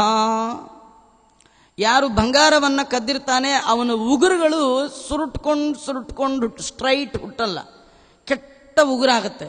ಬೇರೆ ಉಳಿದ ಧಾತುಗಳನ್ನು ಕದ್ದವ, ಅದು ಬೆಳ್ಳಿ ಬಂಗಾರ ಯಾವುದೇ ಕಬ್ಬಣ ಏನೇ ಕದ್ದಿದ್ರು ಧಾತುಗಳನ್ನು ಕದ್ದವ ಜನ್ಮಾಂತರದಲ್ಲಿ ನಿರ್ಧನನಾಗಿ ಹುಟ್ಟುತ್ತಾನೆ. ಅನ್ನಹರ್ತ ಭವೇದಾಕುಹು ಶಲಭೋ ಧಾನ್ಯಹಾರಕ ಜಾತಕೋ ಜಲಹರ್ತ ಸ್ಯಾದ್ ವಿಷಹರ್ತಾಶ್ಚ ವೃಶ್ಚಿಕ. ಯಾರು ಅನ್ನವನ್ನ ಕದ್ದಿರ್ತಾನೆ ಅವನು ಜನ್ಮಾಂತರದಲ್ಲಿ ಇಲಿಯಾಗಿ ಹುಟ್ಟುತ್ತಾನೆ. ವಾದಿರಾಜ ಶ್ರೀಮಚ್ಚರಣರು ವೈಕುಂಠ ಭೂಪಟದಾಟ ಅಂತಾನೆ ಒಂದು ಮಾಡಿದ್ದಾರೆ. ಅದರಲ್ಲಿ ಎಷ್ಟೆಷ್ಟು ಜನ್ಮಗಳಿದೆ, ಯಾವ್ಯಾವ ಯೋನಿಗಳು, ಏನೇನು ಪಾಪ ಮಾಡಿದ್ರೆ ಎಲ್ಲಿ ಇಳಿತೀವಿ, ಯಾವ ಪುಣ್ಯ ಮಾಡಿದ್ರೆ ಎಲ್ಲಿಂದ ಜಂಪ್ ಹೊಡಿತೀವಿ, ಇದೆಲ್ಲ ವಾದಿರಾಜರೇ ಒಂದು ಮಾಡಿರ್ತಕ್ಕಂಥದ್ದು ಒಂದಿದೆ. ಯಾರು ಅನ್ನವನ್ನ ಕದ್ದಿರ್ತಾನೆ, ಅನ್ನದ ಸ್ವಾಮಿ ಯಾರೋ ಅವನನ್ನು ಕೇಳ್ಕೊಳ್ಬೇಕು. ನಿಮಗೆ ಅನ್ನ ಬೇಕಿದ್ರೆ ಅವ್ರನ್ನ ಕೇಳಿ ತಗೊಂಡು ಹೋಗ್ಬೇಕೇ ವಿನ ಅವ್ರಿಗೆ ಕೇಳದೆ ನಮ್ದೇ ಅವ್ರನ್ನೇನು ಕೇಳಿದಿಕ್ಕೆಲ್ಲ ಸಣ್ಣ ಸಣ್ಣದಕ್ಕೆಲ್ಲ ಅವ್ರನ್ನೇನು ಕೇಳೋದು ಅಂತ ನೀವೇನಾದರೂ ಅಪಹಾರ ಮಾಡಿದ್ರಿ ಇಲಿಯಾಗಿ ಹುಟ್ಲಿಕ್ಕಿದೆ. ಮತ್ತೆ ಕೆಲವರು ಅನ್ನ ಏನು ಕದಿಯೋದು, ಮನೆಗೆ ಹೋಗಿ ಅನ್ನ ಮಾಡ್ಕೊಳ್ತೀವಿ ಅಂತ ಅಕ್ಕಿನೇ ಎತ್ಕೊಂಡು ಹೋಗ್ಬಿಡೋದು, ಬೇಳೆನೇ ಎತ್ಕೊಂಡು ಹೋಗ್ಬಿಡೋದು. ಯಾರಾದರೂ ಧಾನ್ಯವನ್ನ ಕದ್ರೆ ಮಿಡತೆಯಾಗಿ ಹುಟ್ಟಬೇಕಾಗತ್ತೆ. ನೀರನ್ನ ಕದ್ದವ ಜಾತಕ ಪಕ್ಷಿ ಆಗ್ತಾನೆ. ಅಲ್ಲ, ನೀರನ್ನು ಯಾರು ಕದೀತಾರೆ? ಅದು ಇಲ್ಲೆಲ್ಲ ಗೊತ್ತಿಲ್ಲ ನನಗೆ. ನಮ್ಮೂರ ಕಡೆ ಎಲ್ಲ ಏನಂದ್ರೆ ಈ ಗೌರ್ಮೆಂಟ್ನವರು ನೀರು ಸಪ್ಲೈ ಮಾಡ್ತಕ್ಕಂಥ ಬೋರ್ಡ್ನವರು ದೊಡ್ಡ ದೊಡ್ಡ ಪೈಪ್ ಹಾಕಿರ್ತಾರೆ ರಸ್ತೆ ಒಳಗೆ. ಈ ಮನೆ ಕಟ್ಟೋ ಸಂದರ್ಭದಲ್ಲಿ ಕೆಲವರು ತಾವೇ ಅದು ರಾತ್ರಿ ಪೈಪಿಂದ ನೀರು ಎಳ್ಕೊಂಡ್ಬಿಡ್ತಾರೆ. ಕಡೆಗೆ ಆಮೇಲೆ ಗೌರ್ಮೆಂಟ್ನವರು ಇರ್ರೆಗ್ಯುಲರ್ ಇರೋದನ್ನ ರೆಗ್ಯುಲರೈಸ್ ಮಾಡ್ತಾರೆ. ಆದರೆ ಅಲ್ಲಿವರೆಗೂ ನೀವು ಕದ್ಕೊಂಡ್ರಲ್ಲ, ಕೇಳದೆ ಅದಕ್ಕೆ ಜಾತಕ ಪಕ್ಷಿಯಾಗಿ ಹುಟ್ಟಬೇಕು. ವಿಷಹರ್ತಾಶ್ಚ ವೃಶ್ಚಿಕ, ವಿಷವನ್ನು ಕದ್ದವ. ವಿಷ ಅಂದ್ರೆ ಎಲ್ಲ ಈ ಮಾತ್ರೆಗಳು ಅದು ಇದು ಏನಿದೆ ಅವೆಲ್ಲ ಕದ್ದವ, ಚೇಳಾಗಿ ಹುಟ್ಲಿಕ್ಕಿದೆಯಂತೆ. ಶಾಕಂ ಪತ್ರಾಶಿಕೀರ್ತ್ವ ಗಂಧಾ ಚುಂದರಿಶುಮಾನ್ ಮಧುದಂಶ ಫಲಂ ಗೃದ್ರೋ ಲವಣಂ ಚ ಪಿಪೀಲಿಕಾ. ಯಾರಾದರೂ ತರಕಾರಿನ ಕದ್ದಿರ್ತಾನೆ ಅಂತಾದ್ರೆ ಅವನು ಮುಂದಿನ ಜನ್ಮದಲ್ಲಿ ನವಿಲಾಗಿ ಹುಟ್ಟಬೇಕಾಗತ್ತೆ. ಜೇನನ್ನ ಕದ್ದವ ಜೇನು ಹುಳುವಾಗಿ ಹುಟ್ಟಬೇಕಾಗತ್ತೆ. ಮಾಂಸವನ್ನ ಕದ್ದವ ಹದ್ದಾಗಿ ಹುಟ್ಟಬೇಕಾಗತ್ತೆ. ಉಪ್ಪು ಕದ್ದರೆ ಇರುವೆಯಾಗಿ ಹುಟ್ಟಬೇಕಾಗತ್ತೆ. ತಾಂಬೂಲ ಫಲ ಪುಷ್ಪಾದಿಹರ್ತ ಸ್ಯಾದ್ವನೋ ವಾನರೋ ವನೆ ಉಪಾನ್ನ ತೃಣ ಕಾರ್ಪಾಸಹರ್ತ ಸ್ಯಾನ್ಮೇಷಯೋನಿಷು. ಯಾರಾದರೂ ಫಲ ಪುಷ್ಪ ತಾಂಬೂಲ ಇದನ್ನು ಕದ್ರೆ ಅವನು ಮುಂದಿನ ಜನ್ಮದಲ್ಲಿ ವನದಲ್ಲಿ ಕಪಿಯಾಗಿ ಹುಟ್ಟುತ್ತಾನಂತ, ಕೋತಿಯಾಗಿ ಹುಟ್ಟುತ್ತಾನ. ಅಯ್ಯೋ ಇದನ್ನ ಯಾರು ಕದೀತಾ ಇರ್ತಾರೆ ಅನ್ಬೇಡಿ. ಈ ಕೆಲವರು ಬೆಳಗ್ಗೆ ವಾಕಿಂಗ್ ಹೋಗ್ತಾರೆ. ನಮ್ಮೂರ ಕಡೆ ಎಲ್ಲ ಬೆಳಗ್ಗೆ ವಾಕಿಂಗ್ ಹೋಗಿ ಕೈಲೊಂದು ಸ್ಟಿಕ್ಕು, ವಾಕಿಂಗ್ ಸ್ಟಿಕ್ಕು, ಅವ್ರ ಮನೆ ಇವ್ರ ಮನೆ ಬಿಟ್ಟಿದ್ದು ಹೂವು ಎಲ್ಲ ಕಿತ್ಕೊಂಡು ಬುಟ್ಟಿಲಿ ಹಾಕೊಂಡು ದೇವ್ರಿಗೆ ತಂದು ಕೊಡ್ತಾರೆ. ದೇವರಂತ ನೀನೇ ಕಳ್ಳ, ನೀನ್ ಕದ್ದು ಹೂವ ನನ್ನ ತಲೆ ಮೇಲೆ ಇಡಬೇಡ ಅಂತ. ಜೈತೀರ್ಥರು ಪದ್ಯಮಾಲ ಒಳಗೆ ತಿಳಿಸುವಾಗ ಅಕ್ರೀತಾನಿ ಅಶಬ್ದಾನಿ ಚೌರ್ಯಾಲಬ್ದಾನಿ ಹಾನಿಚ. ಕದ್ದು ತಂದ ಪುಷ್ಪ ಆ ಮನೆ ಓನರ್ಗೆ ಹೇಳದೆ ಅವ್ರು ನಮ್ಮ ಪರಿಚಯದವರು ಅವ್ರನ್ನೇನು ಕೇಳೋದು, ಹೀಗೆಲ್ಲರೂ ನೀವೇನು ಕಿತ್ಕೊಂಡು ಬಂದ್ಬಿಟ್ರಿ, ಹೂವ ಹಣ್ಣು ಕಾಯಿ ಪಲ್ಯ ಇತ್ಯಾದಿಗಳನ್ನು ಕದ್ರೆ ಭಗವಂತನೇ ಇದು ನಿರಂಕುಶ ನೀನು ಮಾಡಿರ್ತಕ್ಕಂಥ. ಹೇಳೋರಿಲ್ಲ ಕೇಳೋರಿಲ್ಲ, ಇದ್ದವ್ರ ಮನೆದು ಕದ್ಕೊಂಡು ಬಂದಿದ್ಯಾ. ಮುಂದಿನ ಜನ್ಮಕ್ಕೆ ಈ ಕದ್ದು ತಿನ್ನೋ ಅಭ್ಯಾಸ ಆಗಿರೋದ್ರಿಂದ ಮುಂದಿನ ಜನ್ಮದಲ್ಲಿ ಕೋತಿ ಆಗು ಅಂತಾನೆ. ಯಾವುದೋ ಒಂದು ಜನ್ಮದಲ್ಲಿ ಕೋತಿ ಮರದಿಂದ ಮರಕ್ಕೆ ಹಾರಿ ಹಣ್ಣು ಹಂಪಲು ತಿನ್ನುವಾಗ ಆ ಓನರ್ನೇನು ಕೇಳುವ ಅಭ್ಯಾಸ ಇಲ್ಲ. ಈ ಸೀಬೆ ಗಿಡ ಎಲ್ಲ ಹಾಕಿದವ್ರ ಮನೇಲಿ ಕೋತಿ ಗೀತಿ ಬಂದ್ರೆ ಅವೇನು ಯಜಮಾನನ್ ಕೇಳ್ಕೊಳತ್ತಾ ಕೋತಿ? ಯಾಕದಕ್ಕೆ ಆ ಜನ್ಮ ಬಂತು ಅಂದ್ರೆ ಹಿಂದಿನ ಜನ್ಮದಲ್ಲೂ ಇದೇ ಬುದ್ಧಿ, ಹೇಳದೆ ಕೇಳದೆ ಇನ್ನೊಬ್ಬರ ಮನೆಯ ಫಲಪುಷ್ಪವನ್ನ ಅಪಹಾರ ಮಾಡಿದ್ದರ ಫಲವಾಗಿ ಜಾಯತೆ ವಾನರೋ ವನೆ, ಕಾಡಿನ ಒಳಗೆ ಕೋತಿಯಾಗಿ ಹುಟ್ಲಿಕ್ಕಿದೆಯಂತೆ. ಆಮೇಲೆ ಹತ್ತಿ ಹುಲ್ಲು ಇದನ್ನು ಯಾರಾದರೂ ಕದ್ರೆ ಅವನು ಕೋಣನಾಗಿ ಹುಟ್ಟುತ್ತಾನೆ. ಯಾರು ರೌದ್ರೋಪಜೀವಿ ಚ ಮಾರ್ಗೆ ಸ್ಯಾರ್ಥಾನ್ ವಿಲುಂಪತಿ ಮೃಗ ವ್ಯಸನೀಯಸ್ತು ಛಾಗಃ ಸ್ಯಾದ್ ವಧಿಕಗೃಹೇ. ಹಿಂಸಾ ಕರ್ಮದಿಂದ ಜೀವನವನ್ನ ನಡೆಸ್ತಕ್ಕಂಥ, ಇನ್ನೊಬ್ಬರನ್ನ ತಲೆ ಒಡೆದು ಲೂಟಿ ಮಾಡಿ ಬದುಕುವಂತಹ ಕೆಟ್ಟ ಪ್ರವೃತ್ತಿ ಕೆಲವರಿಗಿರುತ್ತೆ. ಮಾರ್ಗ ಮಧ್ಯದಲ್ಲಿ ಪ್ರವಾಸ ಬಂದವರನ್ನ ಲೂಟಿ ಮಾಡಿ ಜೀವನ ನಡೆಸ್ತಕ್ಕಂಥದ್ದು, ಬೇಟೆ ಆಡೋದು, ಒಟ್ಟು ಹಿಂಸಾ ಕ್ರಮದಲ್ಲಿ ಅವರ ಜೀವನ ನಡೆಸ್ತಿರ್ತಾರೆ. ಅವರು ಮುಂದಿನ ಜನ್ಮದಲ್ಲಿ ಕಟುಕನ ಮನೆಯ ಕುರಿಯಾಗಿ ಹುಟ್ಟುತ್ತಾರೆ. ಯೋ ಮೃತೋ ವಿಷಪಾನೇನ ಕೃಷ್ಣ ಸರ್ಪೋ ಭವೇದ್ಗಿರೋ ನಿರಂಕುಶ ಸ್ವಭ ಸ್ಯಾತ್ ಕುಂಜರೋ ನಿರ್ಜನೇ ವನೆ. ಯಾರು ವಿಷವನ್ನು ಕುಡಿದು ಪ್ರಾಣತ್ಯಾಗ ಮಾಡಿಕೊಂಡಿರ್ತಾರೆ ಅವರು ಮುಂದಿನ ಜನ್ಮದಲ್ಲಿ ಕೃಷ್ಣ ಸರ್ಪವಾಗಿ ಬೆಟ್ಟದಲ್ಲಿ ಹುಟ್ಟುತ್ತಾರೆ. ಯಾರ ಮಾತನ್ನು ಕೇಳಲ್ಲ. ಕೆಲವರು ನಿರಂಕುಶ ಸ್ವಭಾವ, ಉಚ್ಛೃಂಖಲ ಬುದ್ಧಿ. ಹಾಗೆ ದೊಡ್ಡವರ ಮಾತು, ನಮಗೆ ಬಹಳ ಹಿತವಾಗಿ ಆಡುವವರ ಮಾತನ್ನ ಕೇಳದೆ ಅವರ ಮಾತನ್ನ ಮೀರಿ ಸ್ವೇಚ್ಛಾಚಾರಿಯಾಗಿ ಯಾರು ಜೀವನವನ್ನು ನಡೆಸ್ತಾ ಇರ್ತಾನೆ ಅವನು ಯಾವ್ದಾರು ಒಂದು ಜನ್ಮದಲ್ಲಿ ಆನೆಯಾಗಿ, ಕುಂಜರೋ ನಿರ್ಜನೇವನೇ, ವನದಲ್ಲಿ ಆನೆಯಾಗಿ ಹುಟ್ಟುತ್ತಾನೆ. ನೋಡಿ, ಇಲ್ಲೊಂದು ಇನ್ನೂ ಉತ್ತಮವಾದ ಮಾತನ್ನ ಬ್ರಾಹ್ಮಣರಿಗೆ ವೇದವ್ಯಾಸ ದೇವರು ಹೇಳ್ತಾರೆ. ವೈಶ್ವದೇವ ಮಕರ್ತಾರ ಸರ್ವಭಕ್ಷಾಶ್ಚಯೇ ದ್ವಿಜಾ ಪರೀಕ್ಷಿತ ಭೋಕ್ತಾರೋ ವ್ಯಾಘ್ರಸ್ಯ ನಿರ್ಜನೇವನೇ. ವೈಶ್ವದೇವ ಮಾಡದೆ ಊಟ ಮಾಡಿದವ, ಅಮಂತ್ರಮನ್ನಂ ಯತ್ಕಿಂಚ ಧೂಯತೆ ಚ ಹುತಾಶಾನಿ. ವೈಶ್ವದೇವ ಪ್ರತಿನಿತ್ಯ ಮಾಡಬೇಕಂತೆ. ಮತ್ತೆ ಯಾರಾದರೂ ನಮ್ಮನ್ನ ಊಟಕ್ಕೆ ಕರೆದ್ರೆ ಪರೀಕ್ಷೆ ಮಾಡಿ ಹೋಗ್ಬೇಕಂತೆ. ಎಲ್ಲರ ಮನೆಗೆ ಊಟಕ್ಕೆ ಹೋಗುವ ಹಾಗಿಲ್ಲ. ಒಬ್ಬ ಬ್ರಾಹ್ಮಣ ಇದ್ದ, ಬಹಳ ಉತ್ತಮ ಬ್ರಾಹ್ಮಣ ಅವನು. ಹೀಗೆ ದೇಶಾವಾರಿ ಬ್ರಾಹ್ಮಣ. ಒಬ್ಬರ ಮನೆಗೆ ಹೋದ, ಊಟಕ್ಕೆ ಹೋದ. ಊಟ ಮುಗೀತು. ಅವರ ಮನೆ ಬಾಗಿಲು ತುಂಬ ಸಣ್ಣ ಇತ್ತು, ಬಗ್ಗಿ ಹೋಗಬೇಕಿತ್ತು. ಊಟ ಎಲ್ಲ ಮುಗಿಸಿ ಬರುವಾಗ ಅವನು ಜಡೆಗೆ ಅವನ ಮನೆಯ ಒಂದು ಒಣ ಹುಲ್ಲು ಸಿಕ್ಕಾಕೊಂಡ್ಬಿಡ್ತಂತೆ. ಅವನಿಗೆ ಗೊತ್ತಾಗ್ಲಿಲ್ಲ, ಬಂದ್ಬಿಟ್ಟ. ಸುಮಾರು ದೂರ ಬಂದ ಮೇಲೆ ಅವನ ತಲೆ ಮೇಲೆ ಕೈ ಸವರ್ಕೊಂಡ, ಇಷ್ಟುದ್ದ ಹುಲ್ಲು ಕಡ್ಡಿ ಸಿಕ್ತು. ಅವನಿಗೆ ಆಶ್ಚರ್ಯ ಆಯ್ತು. ಅಯ್ಯೋ, ಅವ್ರ ಮನೆ ಹುಲ್ಲು ನಾನು ಹೇಳ್ದೆ ಕೇಳದೆ ತಂದ್ಬಿಟ್ಟಿದ್ದೀನಿ ಅಂತ. ನಾನು ಆಗ್ಲೇ ಹೇಳ್ದನಲ್ಲ, ಹುಲ್ಲು ಇದನ್ನೆಲ್ಲ ಕದ್ದವರಿಗೆ ಕೆಟ್ಟ ಜನ್ಮ ಇದೆ. ಇವನೇನು ಕದ್ದದ್ದಲ್ಲ, ಇವನಿಗೆ ಗೊತ್ತಿಲ್ಲದೆ ಇವನ ತಲೆ ಒಳಗೆ ಒಂದು ಹುಲ್ಲು ಕಡ್ಡಿ, ಇನ್ನೇನು ದೊಡ್ಡ ಐಟಮ್ ಇಲ್ಲ ಅದರೊಳಗೆ. ಆದರೆ ಅಷ್ಟು ದೂರ ಹೋದವ ಮರಳಿ ಬಂದು ಅವನ ಮನೆಗೆ ಕೊಟ್ಬಿಟ್ಟ. ಇಲ್ಲಪ್ಪ, ನಿನ್ನ ಮನೆ ಹುಲ್ಲು ನಂಗೆ ಆಗ್ಬೇಕು, ನನ್ನ ತಲೆ ಒಳಗೆ ಸಿಕ್ಕಾಕೊಂಡ್ಬಿಟ್ಟಿತ್ತು ಅಂತ ಒಣ ಹುಲ್ಲನ್ನು ಕೊಟ್ಟು ಹೋದ. ಅದೇ ಬ್ರಾಹ್ಮಣ ಇನ್ನೊಬ್ಬ ಮನೆಗೆ ಹೋದ. ಇನ್ನೊಂದು ದಿನ ಊಟ ಎಲ್ಲ ಆಯಿತು. ಅವ್ರ ಮನೇಲಿ ಊಟಕ್ಕೆ ಬೆಳ್ಳಿ ತಂಬಿಗೆ ಇಟ್ಟಿದ್ರಂತ, ಅದನ್ನು ಬ್ಯಾಗ್ ಹಾಕ್ಕೊಂಡೇ ಬಂದ್ಬಿಟ್ಟ. ಹುಲ್ಲನ್ನು ಮರಳಿ ಕೊಟ್ಟ ಬ್ರಾಹ್ಮಣ ತಂಬಿಗೆನೆ ಹಾಕ್ಕೊಂಡು ಬಂದ. ಈ ಊಟ ಬಡಿಸ್ದು ನೋಡ್ದ, ಇಲ್ಲೆಲ್ಲ ತಂಬಿಗೆ ಇಟ್ಟಿದ್ನಲ್ಲ, ಈ ಆಚಾರ್ಯ ಒಳಗೆ ಹಾಕ್ಕೊಂಡಿರ್ಬೇಕು ಅಂತ ಹಿಂದೆ ಹೋದ. ಅವ್ರು ಚೆನ್ನಾಗಿ ಗದರಿಸಿ ಬೈದು ಅಂದು ಆ ತಂಬಿಗೆ ಇಸ್ಕೊಂಡು ಬಂದ. ಈ ಬ್ರಾಹ್ಮಣಂಗೆ ಯೋಚನೆ ಬಂತು, ಅಲ್ಲ ನನಗೆ ಯಾಕೆ ಈ ದುರ್ಬುದ್ಧಿ ಬಂತು ಅಂಥೇಳಿ ತಾನು ಯಾರ ಮನೆಗೆ ಊಟಕ್ಕೆ ಹೋಗಿದ್ದ ಅವನ ಬಗ್ಗೆ ಅಕ್ಕಪಕ್ಕದವ್ರನ್ನ ವಿಚಾರಿಸಿದ.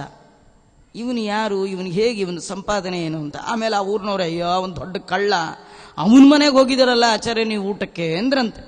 ಅಂದರೆ ಕಳ್ಳನ ಮನೆಯಲ್ಲಿ ಊಟ ಮಾಡಿದ್ರಿಂದ ಅವನಿಗೇನು ಬುದ್ಧಿ ಬಂತು ಅಂದರೆ ಅದೇ ಬುದ್ಧಿ ಬಂತಂತ. ಯೋ ಯಸ್ಯ ಅನ್ನಂ ಭುಂಕ್ತೆ, ಯಾರು ಯಾರ ಮನೆಯ ಅನ್ನವನ್ನ ಉಣ್ತಾನೆ ಅವನು ಅವನ ಮನೆಯ ಪಾಪವನ್ನೇ ಉಣ್ತಾನೆ. ಅದರಿಂದ ಬ್ರಾಹ್ಮಣನಾದವ ಪರೀಕ್ಷೆ ಮಾಡಿ ಊಟ ಮಾಡಬೇಕಂತ. ಇವ್ರ ಮನೆಗೆ ಹೋಗ್ಬೋದೋ ಬೇಡವೋ, ಇವ್ರ ಮನೇಲಿ ಏನು ದೇವ್ರ ಪೂಜೆ ಮಾಡ್ತಾರಾ ಇಲ್ವಾ, ಇವರು ಸಂಧ್ಯಾ ವಂದನೆ ಮಾಡ್ತಾರಾ ಇಲ್ವಾ. ಕೈಯಲ್ಲಿ ಅನ್ನ ತುತ್ತು ಹಿಡಿದ ತಕ್ಷಣ ಬಾಯಿಗೆ ಹಾಕೋಬಾರ್ದಂತ, ಆ ತುತ್ತು ಕೈಲಿ ಹಿಡ್ಕೋಬೇಕಂತ. ಈ ತುತ್ತು ಅವನ ಶ್ರಮದ ಬೆವರಿನಿಂದ ಬೆಂದ ಅನ್ನವೋ ಇನ್ನೊಬ್ಬರ ಕಣ್ಣೀರಿನಿಂದ ಬೆಂದ ಅನ್ನವೋ ಅಂತ ಯೋಚನೆ ಮಾಡಿ ಊಟ ಮಾಡಬೇಕಂತ. ಸುಮ್ಮನೆ ಸಿಕ್ಕಿದ್ದೆಲ್ಲ ಗಬ ಗಬ ಬಾಯಿಗೆ ಹಾಕ್ಕೊಳ್ಳೋ ಆಗಿಲ್ಲ. ಅಪರೀಕ್ಷಿತ ಮುಕ್ತಾರಹ, ಪರೀಕ್ಷೆ ಮಾಡದೆ ಊಟ ಮಾಡ್ತಾ ಇದ್ದಾನೆ. ಅವರೇನು ನೈವೇದ್ಯ ಮಾಡಿದಾರಾ ಇಲ್ವಾ, ಅವರೇನು ವೈಷ್ಣದೇವ ಮಾಡ್ತಾರಾ ಇಲ್ವಾ, ಅವನ ಮೇಲೆ ಸದಾಚಾರ ಸಂಪನ್ನತಾ ಇದೆಯಾ ಇಲ್ವಾ, ಅವ್ರೇನು ಟೇಬಲ್ ಮೇಲೆ ಸಂಪಾದನೆನಾ ಟೇಬಲ್ ಕೆಳಗೆ ಸಂಪಾದನೆನಾ ವಿಚಾರ ಮಾಡ್ಬೇಕಂತ. ಸಿಕ್ಕಿದ ಮನೆಗೆ ಊಟಕ್ಕೆ ಹೋದ್ರಿ ಸಿಕ್ಕಿದ ಬುದ್ಧಿ ಬರುತ್ತೆ ವಿನ ಒಳ್ಳೆ ಬುದ್ಧಿ ಬರಲ್ಲ. ಮನಸ್ಸು ಶುದ್ಧವಾಗಬೇಕಾದ್ರೆ ಆಹಾರ ಶುದ್ಧ ಇರಬೇಕು. ಆಹಾರ ಶುದ್ಧಿ ಇಲ್ಲದೆ ಮನಸ್ಸು ಶುದ್ಧಿ ಆಗ್ಲಿಕ್ಕೆ ಸಾಧ್ಯವೇ ಇಲ್ಲ. ಕೃಷ್ಣ ಪರಮಾತ್ಮ ಹೇಳ್ತಾನೆ, ಯುಕ್ತಾಹಾರ ವಿಹಾರಸ್ಯ, ಆಹಾರ ವಿಹಾರ ಯುಕ್ತವಾದಾಗ ಮಾತ್ರ ನನ್ನ ಅನುಗ್ರಹ. ನೀವು ಎಂಥದ್ದೋ ಆಹಾರ ಎಂಥದ್ದೋ ವಿಹಾರ, ಮತ್ತು ನನ್ನ ಅನುಗ್ರಹ ನಿಮಗೆ ಹೇಗಾಗುತ್ತೆ. ಅದರಿಂದ ಬ್ರಾಹ್ಮಣನಾದವ ಅಪರೀಕ್ಷಿತ ಭೋಕ್ತಾರೋ ವ್ಯಾಘ್ರಸ್ಸು ನಿರ್ಜನೇವನೆ, ಸಿಕ್ಕಿದ್ದೆಲ್ಲ ತಿನ್ನೋದು, ವೈಶ್ಯದೇವ ಮಾಡದೆ ತಿನ್ನತಕ್ಕಂಥದ್ದು, ಪರೀಕ್ಷೆ ಮಾಡದೆ ಊಟ ಮಾಡ್ತಕ್ಕಂಥ ಬ್ರಾಹ್ಮಣ ಅವನು ಮುಂದಿನ ಜನ್ಮದಲ್ಲಿ ಒಳ್ಳೆ ಹುಲಿಯಾಗಿ ಹುಟ್ಟು ಬಿಡ್ತಾನೆ. ನೋಡಿ, ಗಾಯತ್ರೀಂ ನ ಸ್ಮರೇದ್ಯಸ್ತು ಯೋ ನ ಸಂಧ್ಯಾಮುಪಾಸತೆ ಅಂತರ್ದೃಷ್ಟೋ ಬಹಿಸ್ಸಾಧು ಸಭವೇದ್ ಬ್ರಾಹ್ಮಣೋ ಬಕಃ. ಯಾರು ನಿತ್ಯದಲ್ಲಿ ಸಂಧ್ಯಾ ವಂದನೆ ಮಾಡೋಲ್ಲ, ಗಾಯತ್ರಿಯ ಸ್ಮರಣೆ ಮಾಡೋಲ್ಲ, ಧ್ಯೇಯ ಸದಾ ಸವಿತೃಮಂಡಲ ಮಧ್ಯವರ್ತಿ ನಾರಾಯಣ ಸರಸಿಜಾಸನ ಸನ್ನಿವಿಷ್ಟ ಕೇಯೂರವಾನ್ ಮಕರಕುಂಡಲವಾನ್ ಕಿರೀಟಿ ಹಾರಿ ಹಿರಣ್ಮಯ ವಪುಃ ಧೃತಶಂಕ ಚಕ್ರ ಅಂತ ಹೇಳ್ತಾ 24 ಅಕ್ಷರಗಳಿಂದ ಯುಕ್ತವಾದ ಗಾಯಂತಂ ತ್ರಾಯತೆ ಯಸ್ಮಾತ್ ಗಾಯತ್ರಿ ತ್ವಂ ತತಸ್ಮೃತಃ. ಆಚಾರ್ಯರು ಮಾತ್ರ ಈ ಗಾಯತ್ರಿ ಶಬ್ದವನ್ನ ಹೀಗೆ ಬಿಡಿಸಿದವರು. ಮಿತ್ತವರೆಲ್ಲ ಗಾಯತ್ರಿ ಅಂದರೆ ಯಾವುದೋ ಮುಖ ಹಾಕಿ ಕುಡಿಸಿದ್ರು. ಭಗವಂತನಿಗೆ ಹೆಣ್ಣು ರೂಪದ ಹೆಸರಿದು ಗಾಯತ್ರಿ ಅಂತ. ಗಾಯತ್ರಿ ಅಂದರೆ ಗಾಯನ ಮಾಡುವವರು. 3 ಅಂದರೆ 3 ಟೈಮ್ಸ್ ಗಾಯನ, 3 ಟೈಮಲ್ಲಿ ಇವನನ್ನ ಗಾಯನ ಮಾಡಬೇಕಾದ್ರಿಂದ ಇವನಿಗೆ ಗಾಯತ್ರಿ. ಯಾರು ಈ ರೀತಿ 3 ಟೈಮಲ್ಲಿ ಇವನನ್ನ ಗಾಯನ ಮಾಡ್ತಾರೆ ಅವನನ್ನ ತ್ರಾಯತೆ, ಉದ್ಧಾರ ಮಾಡ್ತಾನೆ, ಆದ ಕಾರಣ ನಿನ್ನನ್ನು ಗಾಯತ್ರಿ ಅಂತ ಕರೀತಾರೆ. ಈ ಬಗೆಯ ಅನುಸಂಧಾನದಿಂದ ಆ ಭಗವಂತನ ರೂಪವನ್ನ ನಿರಂತರದಲ್ಲಿ ಬ್ರಾಹ್ಮಣನಾದವ ಚಿಂತನೆ ಮಾಡಲಿಲ್ಲ, ಸ್ನಾನ ಇಲ್ಲ, ಸಂಧ್ಯಾ ವಂದನೆ ಇಲ್ಲ, ಗಾಯತ್ರಿ ಜಪ ಇಲ್ಲ, ನೋಡ್ಲಿಕ್ಕೆ ಒಳ್ಳೆ ವೇಷ, ಗೂಟು ನಾಮವ ಬಳೆದು ಗುಂಡು ತಂಬಿಗೆ ಹಿಡಿದು ಗೋಟಂಚು ದೋತರ ಮಡಿಯ ಉಟ್ಟು. ಗೂಟು ನಾಮವ ಬಳೆದು, ಇದು ಪುರಂದರದಾಸರ ಹಾಡು. ಪುರಂದರದಾಸರು ನೋಡಿ ಅವ್ರ ಗುರುಗಳು ವ್ಯಾಸರಾಜರಂದ್ರಂತೆ, ದಾಸರೆಂದರೆ ಪುರಂದರ ದಾಸರಯ್ಯ, ನೀತಿಯಲ್ಲವ ನರಿತು ನಿಗಮ ವೇದ್ಯನ ನಿತ್ಯ ವಾತಸುತ ನಲ್ಲಿಹನ ವರ್ಣಿಸುತ್ತ ಗೀತನರ್ತನದಿಂದ ಪೂಜಿಸುವ ಪೂತಾತ್ಮ ಪುರಂದರ ದಾಸರಿವರಯ್ಯ, ದಾಸರೆಂದರೆ ಪುರಂದರ ದಾಸರಯ್ಯ ಅಂತ ಗುರುಗಳು ವ್ಯಾಸರಾಜರು ಶಿಷ್ಯರಾದ ಪುರಂದರದಾಸರನ್ನ ಹೊಗಳಿದ್ರು. ಹೊಗಳಿದ ತಕ್ಷಣ ಪುರಂದರದಾಸರಂದ್ರಂತೆ, ದಾಸನೆಂತಾಗುವೆನು ದರೆಯೊಳಗೆ ನಾನು, ವಾಸುದೇವ ಕೃಷ್ಣನಲ್ಲಿ ಲೇಷ ಬಕುತಿ ಇಲ್ಲ, ದಾಸನೆಂತಾಗುವೆನು ದರೆಯೊಳಗೆ ನಾನು. ಕೆಲವರು ವೇಷ ಮಾತ್ರ ದಾಸ, ಒಳಗೆ ನೋಡಿದ್ರೆ ಭಾರೀ ದುಷ್ಟ, ಅದನ್ನು ಹೇಳ್ತಾರೆ. ಇವರಂತಾರೆ, ನಾನು ನೋಡ್ಲಿಕ್ಕೆ ಆಗಿದ್ದೀನಿ, ಗೂಟು ನಾಮವ ಬಳೆದು ಗುಂಡು ತಂಬಿಗೆ ಹಿಡಿದು ಗೋಟಂಚು ದೋತರ ಮಡಿಯ ಉಟ್ಟು, ದಾಟುಗಾಲನೆ ಇಡುತ್ತ ದರೆಯೊಳಗೆ ಬರುತ್ತಿರಲು ಬೂಟಕತನ ನೋಡಿ ಭ್ರಮಿಸದಿರಿ ಜನರೇ, ತಂದೆ ತಾಯಿಗಳ ಸೇವೆ ಒಂದು ದಿನ ಮಾಡಲಿಲ್ಲ, ಮಂದ ಭಾಗ್ಯಗೆ ಬವಣೆ ತಪ್ಪಲಿಲ್ಲ. ತಂದೆ ತಾಯಿಗಳ ಸೇವೆ ಮಾಡಲಿಲ್ಲ, ಯಾವುದು ನನ್ನ ಆಚರಣೆ ನನಗೆ ಗೊತ್ತು ಅಂತ. ಅದು ನಿಜವಾಗಿಯೂ ಪುರಂದರದಾಸರು ನಮ್ಮ ಸಲುವಾಗಿ ಹೇಳಿದ್ದು. ವ್ಯಾಸರಾಜರ ಮಾತು ನಿಜವೇ, ಅವನು ನಿಜವಾದ ದಾಸರೇ. ಆದರೆ ನಮ್ದು ಹೊರಗೆ ಮಾತ್ರ ಸಾಧುವಂತಿದ್ದು ಒಳಗೆ ದುಷ್ಟನಾಗಿದ್ದ ಅಂತಾದರೆ ಅವನು ಬ್ರಾಹ್ಮಣೋ ಬಕಃ ಅಂತ. ಬ್ರಾಹ್ಮಣ ಮುಂದಿನ ಜನ್ಮದಲ್ಲಿ ಬಕಪಕ್ಷಿಯಾಗಿ ಹುಟ್ಟುತ್ತಾನೆ. ಒಳ್ಳೇದಾಯ್ತು ಬಿಡಿ ಆಚಾರ, ಬ್ರಾಹ್ಮಣರಾದ ಸ್ನಾನ ಅಂತೀರಿ, ಸಂಧ್ಯಾವನೆ ಅಂತೀರಿ, ಎಟ್ಟೆಲ್ಲ ಕಿರಿಕಿರಿ, ಬಕಪಕ್ಷಿ ಆರಾಮ್ ಓಡಾಡ್ಕೊಂಡು ಹಿಂಗೆ ಅನ್ಕೊಂಡ್ಬಿಡ್ತಾರೆ ಕೆಲವರು. ಹಾಗೆಲ್ಲ ಅನ್ಕೊಳ್ಬಾರ್ದು. ಈ ಜನ್ಮ ಕಳ್ಕೊಂಡಾಗ ಈ ಜನ್ಮದ ವ್ಯಾಲ್ಯೂ ಗೊತ್ತಾಗತ್ತೆ. ಯಾವಾಗಲೂ ನಾವು ಹುಡುಗರಿದ್ದಾಗ ನಮ್ಮ ಮೇಷ್ಟ್ರು ಪಾಠ ಹೇಳ್ತಾ ಇರುವಾಗ ಅನ್ನೋರು, student life is golden life, student life is golden life ಅಂತ. ನಾವು ಸ್ಟೂಡೆಂಟ್ ಆಗಿರೋವರೆಗೂ ಅದು ಗೊತ್ತೇ ಆಗಲಿಲ್ಲ. ಈಚೆಗೆ ಬಂದ ಮೇಲೆ ಗೊತ್ತಾಯಿತು. ಗೊತ್ತಾಗೋ ಅಷ್ಟೊತ್ತು ಕತ್ತಿಡಿದು ಆಚೆಗೆ ದಬ್ಬಿದ್ರು. ಈ ಜನ್ಮ ಎಷ್ಟು ಒಳ್ಳೆಯದು ಅಂತ ಇದ್ದಾಗಲೇ ತಿಳ್ಕೊಳ್ಬೇಕು. ಇದನ್ನು ಕಳ್ಕೊಂಡ್ಬಿಟ್ವಿ, ಆಮೇಲೆ ತಿಳ್ಕೊಂಡ್ರೂ ಪ್ರಯೋಜನ ಇಲ್ಲ. ಆಮೇಲೆ ಅಯಾಜ್ಯ ಯಾಜಕೋ ವಿಪ್ರಹ ಸಭವೇದ್ ಗ್ರಾಮ ಸೂಕರಃ. ಇದೆಲ್ಲ ಕೇಳಿಬಿಟ್ರೆ ಭಾರಿ ಕಷ್ಟಕ್ಕೆ ಬರುತ್ತೆ. ಯಾರಿಗೆ ಹೋಮ ಮಾಡಿಸಬಾರ್ದು ಅವ್ರಿಗೇನಾದ್ರು ಹೋಮ ಮಾಡಿಸಿದ್ವಿ, ಅವನು ಗ್ರಾಮದ ಒಳಗೆ ಹಂದಿ. ಅದು ಏನು ಟೌನ್ ಸೂಕರ ಹೇಳಿಲ್ಲ, ಅದು ಸಿಟಿ ಸೂಕರ ಹೇಳಿಲ್ಲ, ಗ್ರಾಮ ಸೂಕರ. ಒಂದು ಹಳ್ಳಿ ಒಳಗೆ ಹಂದಿಯಾಗಿ ಹುಟ್ಟುಬಿಡ್ತಾನಂತ. ಆಮೇಲೆ ನಿತ್ಯದಲ್ಲಿ ಹೋಮ. ಖರೋ ವೈ ಬಹು ಯಾಜಿತ್ವಾತ್ ಕಾಕೋ ನಿಮಂತ್ರ ಭೋಜನಾತ್. ತುಂಬ ಹೋಮ ಮಾಡಿಸೋದು. ತುಂಬ ಅಂದರೆ ಇಷ್ಟೇ ಅರ್ಥ. ಹೋಮ ಮಾಡಿಸುವಾಗ ಆ ಹೋಮಕ್ಕೆ ಎಷ್ಟು ಬೇಕೋ ಅಷ್ಟು ಟೈಮ್. ಏನಂದ್ರೆ ಡಿಮ್ಯಾಂಡ್ ಜಾಸ್ತಿ ಆಯಿತು ಅಂದರೆ ಟೈಮ್ ಕಡಿಮೆ ತೊಗೊಂಡ್ಬಿಡ್ತೀವಿ. ಕೆಲವು ಸತಿ ಒಂದೇ ದಿನ 8 ಕಡೆ ಪವಮಾನ ಹೋಮ. ಎಷ್ಟೊತ್ತು? ಒಂದು ಪವಮಾನ ಹೋಮ 610 ಮಂತ್ರ. ಇದರ ಮೇಲೆ ಪುಣ್ಯ, ನಾಂದಿ, ನವಗ್ರಹ, ಸರ್ವತೋಭದ್ರ ಮಂಡಲ ಇದೆಲ್ಲ ಆಗಬೇಕಂದ್ರೆ ಮಿನಿಮಮ್ 3 ರಿಂದ 3.5 ಗಂಟೆ ಕಾಲ ಬೇಕು. ನೀವು ಒಂದೇ ದಿನ 8-10 ಕಡೆ ಒಪ್ಕೊಂಡ್ಬಿಟ್ರೆ ಏನಾಗುತ್ತೆ? ಅದು ಶಾರ್ಟ್ ಆಗುತ್ತೆ, ಸ್ವೀಟ್ ಆಗೋದೇ ಇಲ್ಲ. ಕೆಲವು ಶಾರ್ಟ್ ಅಂಡ್ ಸ್ವೀಟ್ ನಮ್ಮ ಆಚಾರ ಚೆನ್ನಾಗಿ ಮಾಡಿಸ್ತಾರೆ. ಎಷ್ಟು ಬೇಗ ಬಂದು ಎಷ್ಟು ಬೇಗ ಮುಗಿಸ್ಬಿಟ್ರು ಅಂತ. ಅವರು ಮುಗಿಸಿದ್ರೆ ವಿನಃ ಮಾಡಿಸ್ಲಿಲ್ಲ. ಅದಕ್ಕೆ ಯಾರು ತುಂಬ ಮಾಡಿಸ್ಲಿಕ್ಕೆ ಹೋಗ್ತಾನೆ ಅವನು ಒಂದು ಜನ್ಮದಲ್ಲಿ ಕತ್ತೆಯಾಗಿ ಹುಟ್ಟುತ್ತಾನೆ. ಅದು ಯಾಕೆ ಕತ್ತೆ ಅಂದ್ರು? ನೀವು ಹೋಮ ಮಾಡಿಸುವಾಗ ಹೇಳುವ ಮಂತ್ರದ ಅರ್ಥಾನುಸಂಧಾನ ಇರಬೇಕು. ನೀವು ಅರ್ಥಾನುಸಂಧಾನ ಇಲ್ಲ, ಬರೀ ವೇದ ಹೇಳಿದ್ದೀರಿ ಅಂದ್ರೆ, ಭೀಷ್ಮಾಚಾರ್ಯ ಹೇಳ್ತಾರೆ, ವೇದ ಬಾರ ಬರಾಕ್ರಾಂತ ಸವೈ ಬ್ರಾಹ್ಮಣಗ ಅರ್ಧ ಬಾ. ಮಹಾಭಾರತದ ಮಾತು. ಸುಮ್ಮನೆ ವೇದದ ಭಾರವನ್ನು ಹೊತ್ತಿದ್ದಾನೆ ವಿನಃ ಕತ್ತೆ ಬಲ್ಲುದೆ ಹೊತ್ತ ಕಸ್ತೂರಿ ಪರಿಮಳ ಅಂತ. ಅದರೊಳಗೇನು ಭಗವಂತನ ಮಹಿಮೆ ಹೇಳ್ತಾ ಇದೆ, ಆ ವೇದದ ಬಗ್ಗೆ ತಿಳಿದಿಲ್ಲ, ಸುಮ್ಮನೆ ಹೇಳ್ತಾ ಇದ್ದಾನೆ. ಟೇಪ್ ರೆಕಾರ್ಡರ್ಗೂ ಇವನಿಗೂ ಏನು ವ್ಯತ್ಯಾಸ ಇಲ್ಲ. ಹಾಗಾದ್ರೆ ಮುಂದಿನ ಜನ್ಮದಲ್ಲಿ ಕತ್ತೆಯಾಗಿ ಹುಟ್ಟು ಅಂತ ಭಗವಂತ ಬಹುಯಾಜಿ ತುಂಬ ಯಜ್ಞ ಮಾಡಿಸ್ತಾ ಇದ್ದಾನೆ. ಅರ್ಥಾನುಸಂಧಾನ ಇಲ್ಲ ಅಂತಾದರೆ ಅವನು ಮುಂದಿನ ಜನ್ಮದಲ್ಲಿ ಕತ್ತೆ ಆಗ್ತಾನಂತೆ. ಈ ಕೆಲವರು ಕರಿದೇ ಊಟಕ್ಕೆ ಹೋಗ್ಬಿಡ್ತಾರೆ. ಕರೀದೇ ಇದ್ದವ್ರ ಮನೆಗೆ ಊಟಕ್ಕೆ ಹೋಗಬಾರ್ದು. ಅವ್ರೇನ್ರಿ ಕರಿಬೇಕಂತಿಲ್ಲ, ನಾವು ಹೋಗ್ತೀವಿ.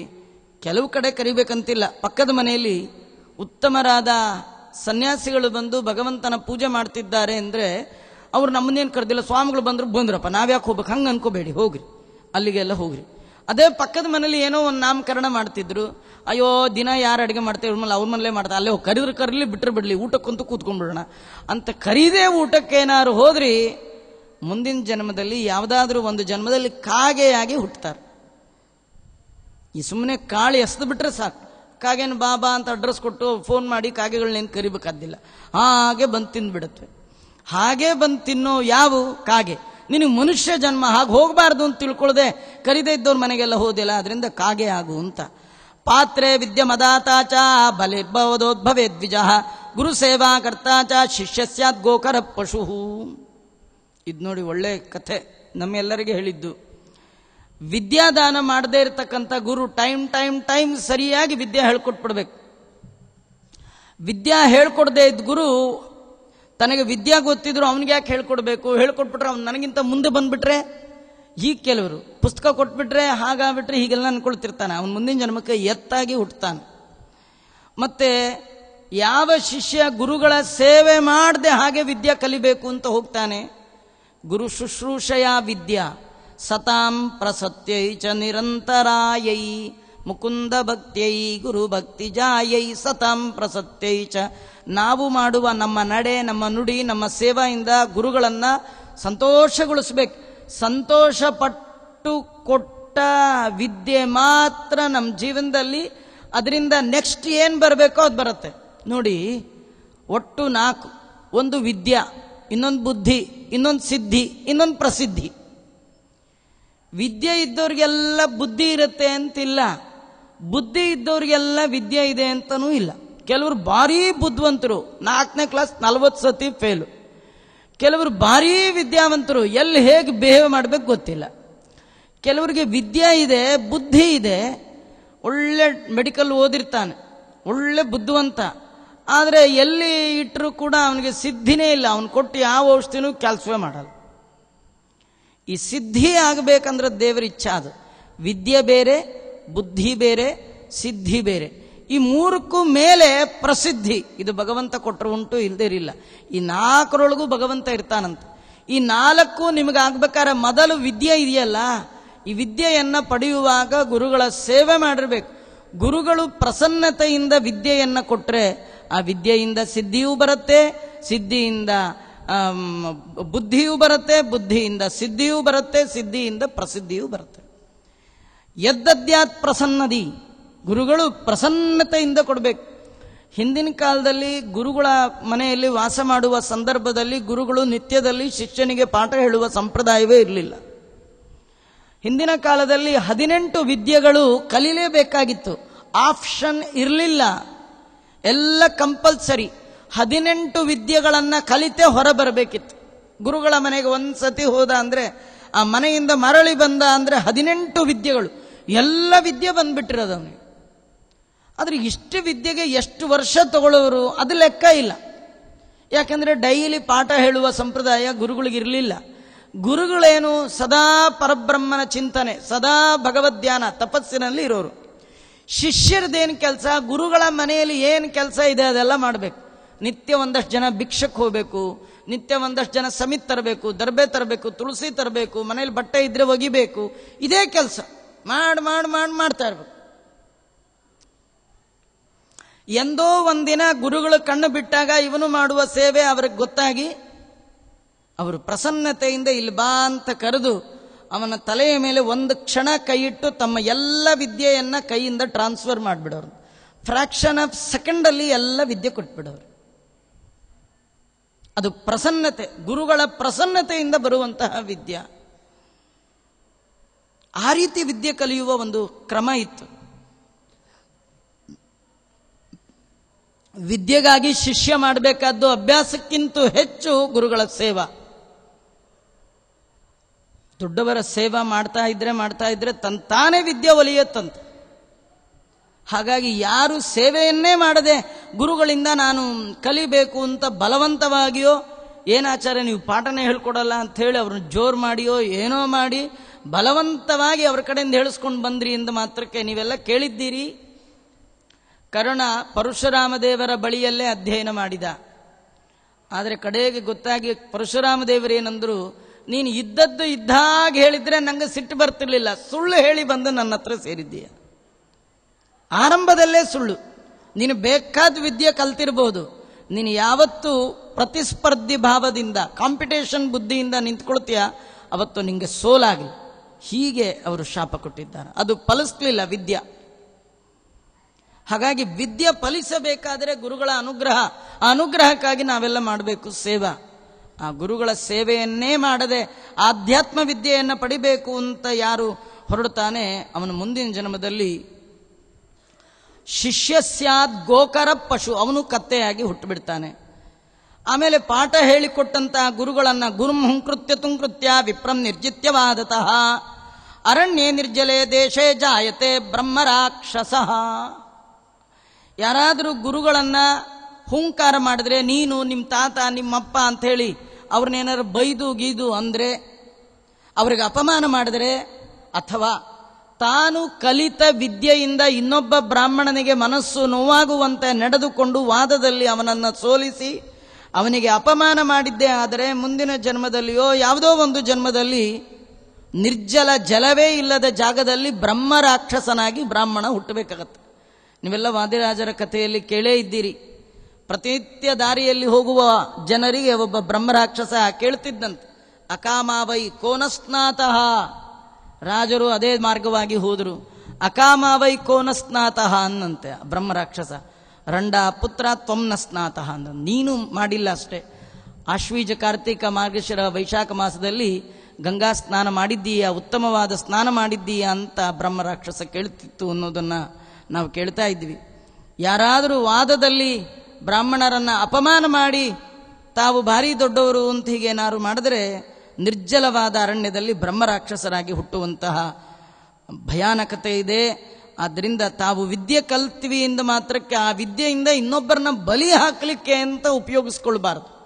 ಅದರಿಂದ ಭಗವಂತನ ಸಾಕ್ಷಾತ್ಕಾರಕ್ಕಾಗಿ ಆ ವಿದ್ಯೆಯನ್ನು ಬಳಸ್ಕೋಬೇಕು. ಮಿತ್ರದೃಗ್ಗರಿಗೃದ್ಧ ಸ್ಯಾದುಲು ಕಕ್ರಯವಂಚನಾತ್ ವರ್ಣಾಶ್ರಮ ಪರಿವ್ರಾತ್ ಕಪೋತೋ ಜಾಯತೆ ವನೇ. ಯಾರಿಗಾದರೂ ಸ್ನೇಹಿತನಿಗೆ ಮೋಸ ಮಾಡಿಬಿಟ್ರೆ ಅವನು ಹದ್ದಾಗಿ ಹುಟ್ಟುತ್ತಾನೆ.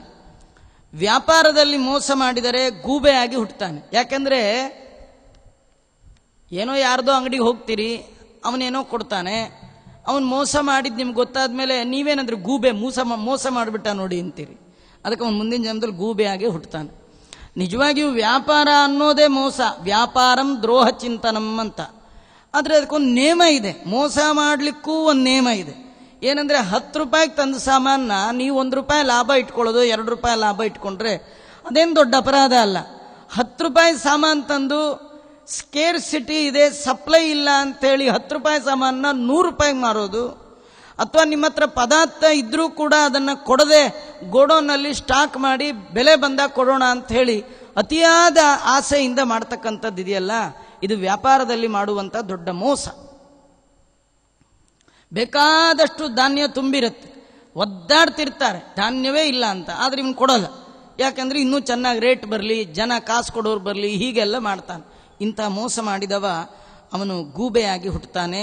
ಯಾರು ವರ್ಣಾಶ್ರಮವನ್ನು ನಿಂದನೆ ಮಾಡ್ತಾನೆ, ವರ್ಣವನ್ನು ಬ್ರಾಹ್ಮಣ ಕ್ಷತ್ರಿಯ ವೈಶ್ಯ ಶೂದ್ರ ಇದನ್ನು ನಿಂದನೆ ಮಾಡ್ತಾನೆ, ಮತ್ತು ಆಶ್ರಮದಲ್ಲಿ ಬ್ರಹ್ಮಚರ್ಯ ಗಾರಹಸ್ಯ ವಾನಪ್ರಸ್ಥ ಸನ್ಯಾಸ ಇದನ್ನು ನಿಂದನೆ ಮಾಡ್ತಾನೆ, ಅವನು ಪಾರಿವಾಳವಾಗಿ ಹುಟ್ಟುತ್ತಾನೆ.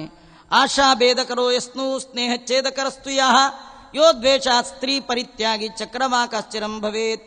ಆಶೆ ಪಾಶೆ ಮಾಡಿದವ, ಸ್ನೇಹವನ್ನು ಹಾಳು ಮಾಡಿದವ, ಯಾವುದೋ ಒಂದು ದ್ವೇಷದಿಂದ ಒಳ್ಳೆ ಕುಲೀನಳಾದ ಸ್ತ್ರೀಯನ್ನ ಬಿಟ್ಟವ, ಹೆಂಡತಿಯನ್ನ ಬಿಟ್ಟವ ಚಕ್ರವಾಕ ಪಕ್ಷಿಯಾಗಿ ಹುಟ್ಟುತ್ತಾನೆ. ಮಾತಾ ಪಿತೃ ಗುರುದ್ವೇಷಿ ಭಗಿನಿ ಭ್ರಾತೃವೈರಕೃತು ಗರ್ಭೆ ಯೋನೋ ವಿನಷ್ಟ ಸ್ಯಾತ್ ಅವಧ್ಯೋನಿ ನಿಸಹಸ್ರಶಃ. ಯಾರು ತಂದೆ ದ್ವೇಷ, ತಾಯಿ ದ್ವೇಷ, ಗುರುಗಳ ದ್ವೇಷ, ಅಣ್ಣ ತಮ್ಮಂದಿರ ದ್ವೇಷ, ಅಕ್ಕ ತಂಗಿಯರ ದ್ವೇಷ,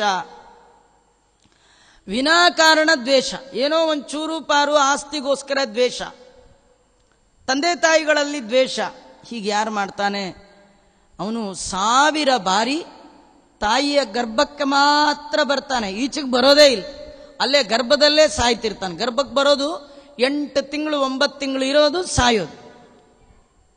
ಅದರಿಂದ ಏನು ಪ್ರಾಬ್ಲಮ್? ಆ ಗರ್ಭವಾಸ ಅನ್ನೋದೇ ಪ್ರಾಬ್ಲಮ್. ಆ ಗರ್ಭವಾಸ ಹೇಗಿರುತ್ತೆ ಅದು ನಿಮಗೆ ಲೌಕಿಕವಾಗಿ ಹೇಳೋದಾದರೆ, ಈ ಅತ್ಯಂತ ಖಾರವಾದ ಮೆಣಸಿನಕಾಯಿ ಅಂದರೆ ಗುಂಟೂರು ಅಂತ ಆಂಧ್ರ ಜಿಲ್ಲೆ, ಅಲ್ಲಿ ಬೆಳೆಯುವ ಮೆಣಸಿನಕಾಯಿ, ಅದು ಖಾರ, ಭಾರೀ ಖಾರದ ಮೆಣಸಿನಕಾಯಿ. ಒಂದು ಚೀಲದಲ್ಲಿ ತುಂಬಿ ಆ ಚೀಲದ ಮೆಣಸಿನಕಾಯೆಲ್ಲ ಖಾಲಿ ಮಾಡಿ ಒಬ್ಬ ಮನುಷ್ಯನಿಗೆ ಮೈ ತುಂಬ ಜೇನುತುಪ್ಪ ಹಚ್ಚಿ ಒಳ್ಳೆ ಕಡಿಯುವ ಗೊದ್ದಗಳನ್ನು ಒಳಗೆ ಬಿಟ್ಟು ಆ ಗೋಣಿ ಚೀಲದಲ್ಲಿ ಅವನ್ನ ಹಾಕಿ ಫ್ಯಾನ್ಗೆ ಕಟ್ಟಿ ಕೆಳಗಗ್ಗಿಸ್ಕೆ ಇಟ್ಟು ಒಳ್ಳೆ ಮೆಣಸಿನಕಾಯಿ ಖಾರ ಹಾಕಿ ಫ್ಯಾನ್ ತಿರುಗಿಸ ಬಿಟ್ಟುಬಿಟ್ಟು ಆ ಖಾರನೂ ಕೊಟ್ಬಿಟ್ರೆ ಆ ಚೀಲದೊಳಗಿರೋ ಗೊದ್ದದ ಕೈಲಿ ಕಡಿಸ್ಕೊಳ್ತಿರೋ ಆ ಮನುಷ್ಯ ಎಷ್ಟು ಹಾಯ್ ಅಂತಿರ್ತಾನೆ. ಹಾಗೆ ಅಮ್ಮನ ಗರ್ಭದಲ್ಲಿರುವಾಗ ಇರ್ತಾನೆ. ಇದಕ್ಕಿಂತೂ ಹೆಚ್ಚಿನ ದುಃಖ ಇರುತ್ತೆ ಗರ್ಭವಾಸದ ಒಳಗೆ. ಆ ಮಲಮೂತ್ರದ ಬಿಲದ ಒಳಗೆ ತಲೆ ಕೆಳಗೆ ಸಿಕ್ಕಾಕೊಂಡ್ಬಿಟ್ಟಿರುತ್ತಂತೆ. ಏನೆಲ್ಲ ಕ್ರಿಮಿಗಳು ಕಡಿತಿದ್ರು ಕ್ಷಣ ಕ್ಷಣಕ್ಕೆ ಮೂರ್ಛೆ ಹೋಗ್ತಾನೆ. ಕಡಿಯುವ ಕ್ರಿಮಿಯಿಂದ ಕೈಯಿಂದ ಕೆರ್ಕೊಳ್ಳಕ್ಕೆ ಅವನಿಗಾಗೋಲ್ಲ. ಪ್ರತಿ ಕ್ಷಣದಲ್ಲಿ ದೇವರನ್ನ ಪ್ರಾರ್ಥನೆ ಮಾಡ್ತಾನಂತ, ನನ್ನ ಯಾವಾಗ ಈಚೆಗೆ ಬಿಡ್ತೀಯಾ, ಯಾವಾಗ ಈಚೆಗೆ ಬಿಡ್ತೀಯಾ ಅಂತ. ಅಷ್ಟು ನೋವು, ಬರೀ ಆತನ ಮಯವಾಗಿರ್ತಕ್ಕಂಥ ಶರೀರ. ಅಲ್ಲೇ ಇದ್ದು 9 ತಿಂಗಳು ಯಾತನೆಯನ್ನು ಅನುಭವಿಸಿ ಸಾಯ್ತಾನೆ.